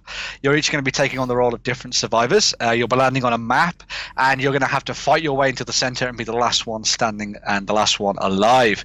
The whole idea of this is that the game, every turn, what's going to happen is either parts of the island are going to explode or be cut off and removed from the game table, or crates and stuff are going to, and with full of items are going to be dropped onto the table as. You'll then use your actions during these phases to go and raid these different things, shoot your friends or your enemies, I suppose I should say, and then try and come out on top. There's a really cool aspect to this which comes in the way that how reloading and weight works as well. So obviously you can't carry around all the kit all the time. So you're going to have to try and work out which weapons are going to be the best for each situation as you go and engage new players. And obviously there's going to be a lack of ammo as well on the tabletop as well, because, you know, it's one of these kind of battle royale games. That's always a big focus of these, so that's going to be there as well. The really cool thing about this is that every time you go and sit down to play it, there's going to be a kind of random aspect to it. So you're not going to know exactly when the map is going to explode, when crates are going to be landing on the tabletop, and what weapons are going to be coming out of the deck as well, which will be really fun. They have actually been talking about the fact that as part of this campaign, as it goes on, they may also unlock a capture the flag mode. So there'll be another optional version of the game to play when you pick this up as well. There are a whole bunch of different survivors, and the artwork looks really, really fun for this as well. So if you're interested in battle royale games and you want to play them away from the computer or the games console, then you can check this out on Kickstarter right now and give it a look. So yeah, I'll tell you what the artwork actually reminds me of. Team Fortress 2. Yeah. Yes. It has a bit of that Art Deco cartoony feel to it. Yeah, it does very much so. See, I have had quite a close look at this one. My finger was hovering over that pledge button because the price point on this is not bad. I love the idea that you're randomly being dropped into the map as well. So you do have that, I don't get to pick where I'm landing, I can't pick who's right next to me. And as well as that, the way the action phases break down is very fair. So turn order is determined by the weight of gear that you're carrying. So the heavier gear you're carrying, the later you're going to go in the round. Ah, that's a good way of doing it. So it's really clever because you could decide, okay, I find the best sniper rifle in the game. It's heavy. Do I want to be going last? Well, no, Sam's right next to me is a clear line of fire. If I pick up the sniper rifle, he's going to shoot me. Yeah, that makes a lot of sense. It is funny how we come across this right after we have that talk about PUBG style board games last week. Yep, and actually converting stuff, video game titles to board games. And this looks like it's done the job pretty well. Yeah. Now, just let me have a quick look here. It hasn't hit its goal just yet, but it does have 28 days left to go. As of filming this. 2023. Okay. Yeah. Okay. All looks pretty good. Yep. Yes. Moving on, the next one. So the next one is from the guy Crooked Dice, who everyone will know. Well, if you don't know, they make 7TV, which is a really cool skirmish-based scenario tabletop game, and this is for their Children of the Fields folk horror miniatures range. So anyone who's a fan of British television is probably going to enjoy quite a lot of these different miniatures. They've been showing off a lot of really cool stuff here.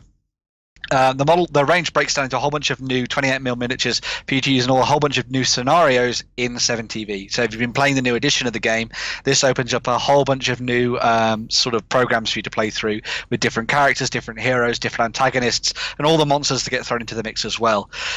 You've got some really cool different sort of breakdowns of the pledges as well. So you've got for the with a whole set of interesting sort of rural style creatures. You've got On the Hunt, which throws in some fox hunters that may not necessarily just be nasty fox hunters, but something a little bit worse as well. And then you've got the May Day Parade as well, because who would want to hang around with Morris dancers? Morris dancers are clearly the evilest creatures in the whole of the world. Right? I'm guessing you don't like Morris dancers. Just a smidge, Ben? Well, I gotta say, someone who walks around with all those bells and those sticks, they're not using those sticks for just smashing against each other. They're using them to beat you up as well.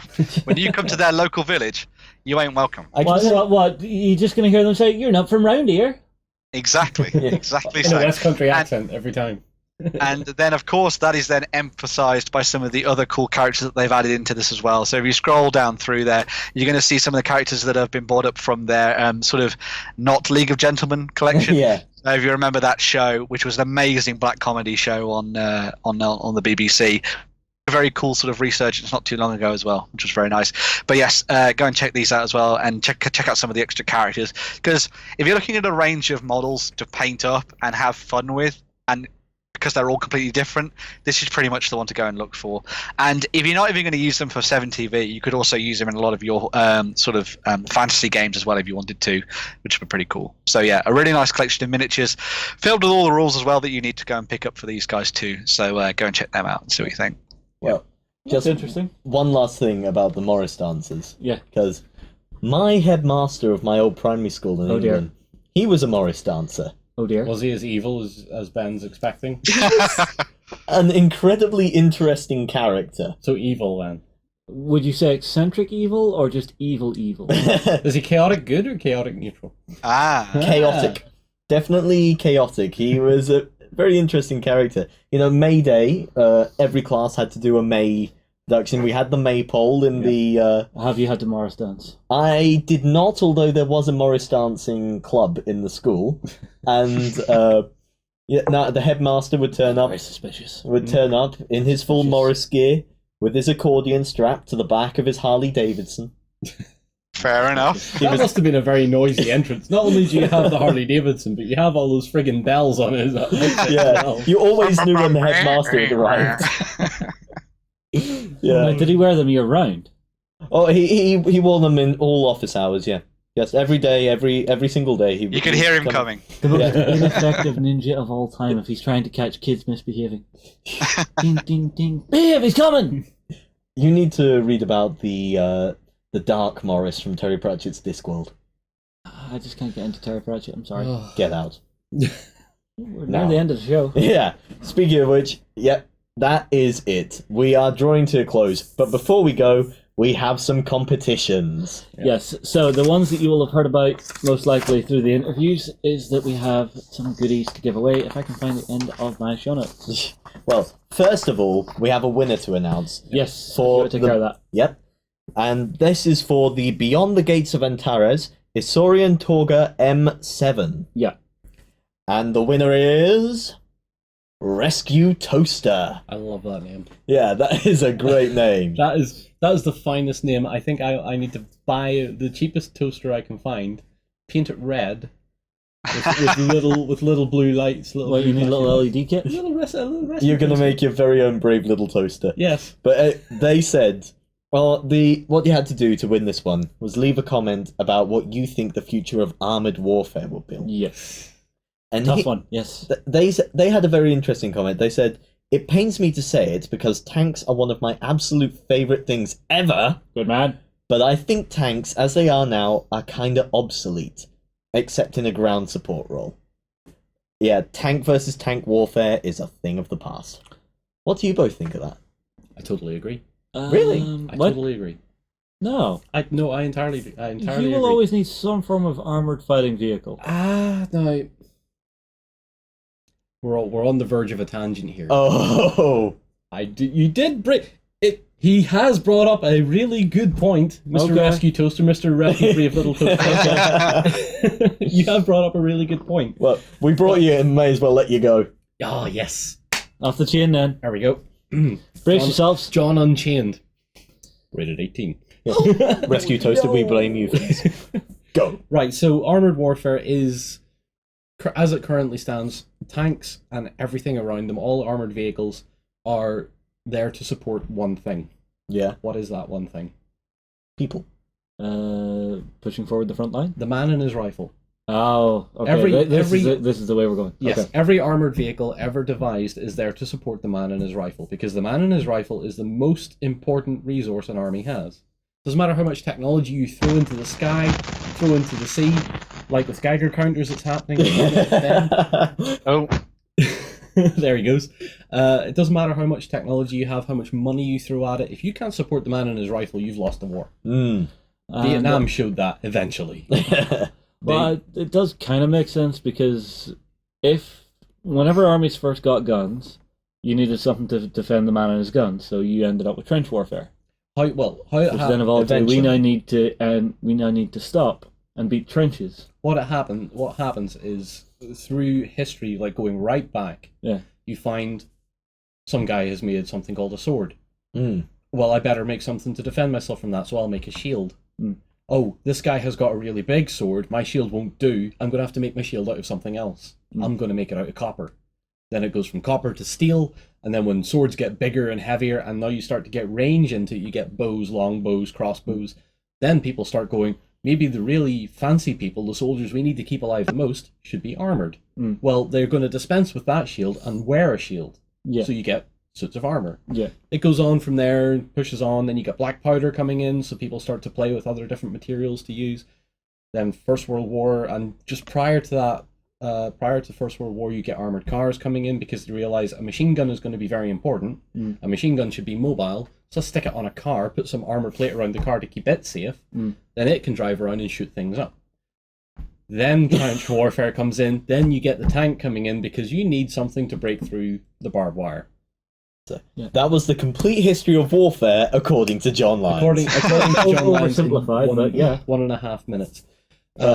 Armored warfare will continue to exist.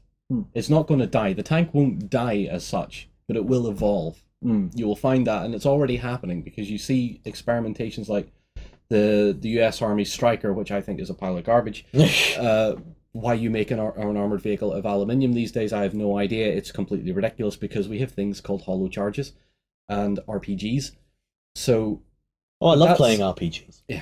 No, other RPGs. The explodey ones. Yeah, the one with the copper inside, which actually will just burn right through a hole in the middle of that and just send molten metal everywhere. What you find is what I predict is going to happen for armored vehicles in the future is you're going to see the tank tread go. There's going to be no more caterpillar tracks on heavy armored vehicles or main battle armored vehicles. I'm going to call them that for now.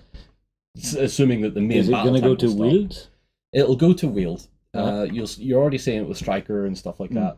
So you'll see heavy 8-wheeled, maybe even 16-wheeled vehicles carrying a main battle tank armament, carrying main battle tank armor, but it'll be done in such a way that the vehicle overall is lighter, possibly air transportable, but it will still have a big punch.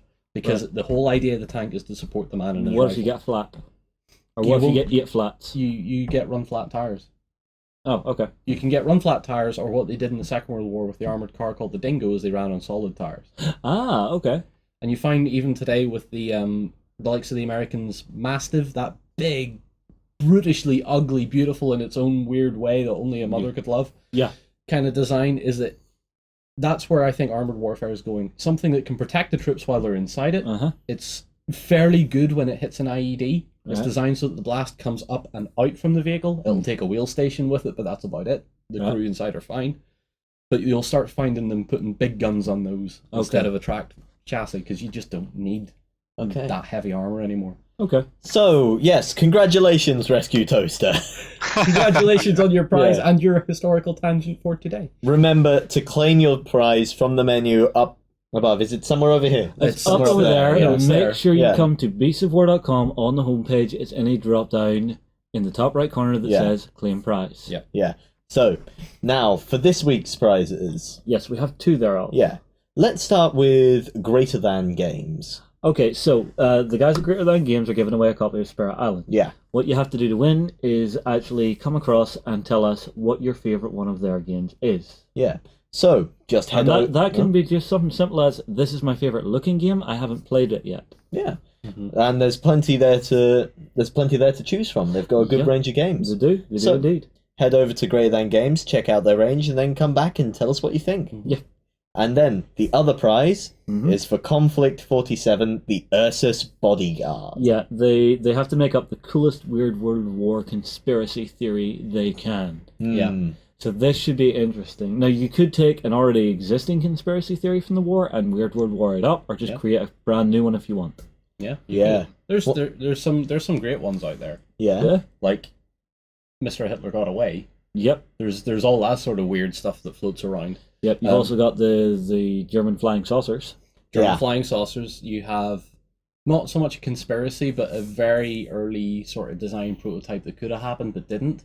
Launching V2s from U-boats. That was tested.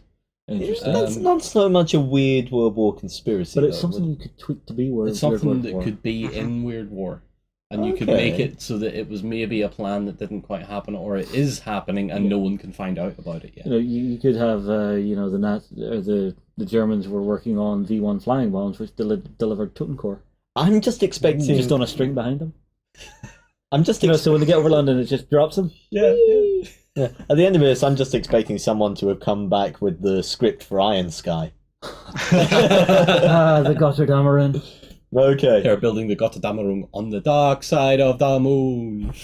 Well, I'm looking forward to seeing what comments we get for that. Yeah, it should be interesting. Yeah. Anyway, that is it. We are at the end of the Weekender. Remember, if you want to see more of us blithering on, you can always come over to our backstage exclusive show, the XLBS, which will be going out tomorrow. Yeah.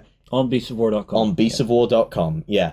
Please do think about coming on board as a backstage subscriber, if I can say it properly, because it really helps us out, you know. It helps us to keep on doing what we're doing, and hopefully making stuff that you guys will enjoy. Yeah, and you guys get bonus content for becoming a backstager. Yes, indeed you do. There's plenty there for you. Yeah. I think a lot more vlogs from this guy to be sure. I'm currently holding backstage up like Atlas. Yeah. Well, like if you've seen John's live streams and you've actually missed some of them, we've put those into an archive in backstage where you can actually come along and actually rewatch them if it was something really enjoyable, or if John was waffling in a rather funny manner that day. It's most days, to be honest with you. Well, with that, all that's left for me to say is goodbye from me and goodbye from them. Bye-bye. And we will see you next week. Go ahead and check out our other content on screen now, and be sure to check out beastsofwar.com for the latest gaming news and gaming Let's Plays. And while you're at it, why not hit subscribe and remember to ding our dong. Go on, you know you want to click it. Go on.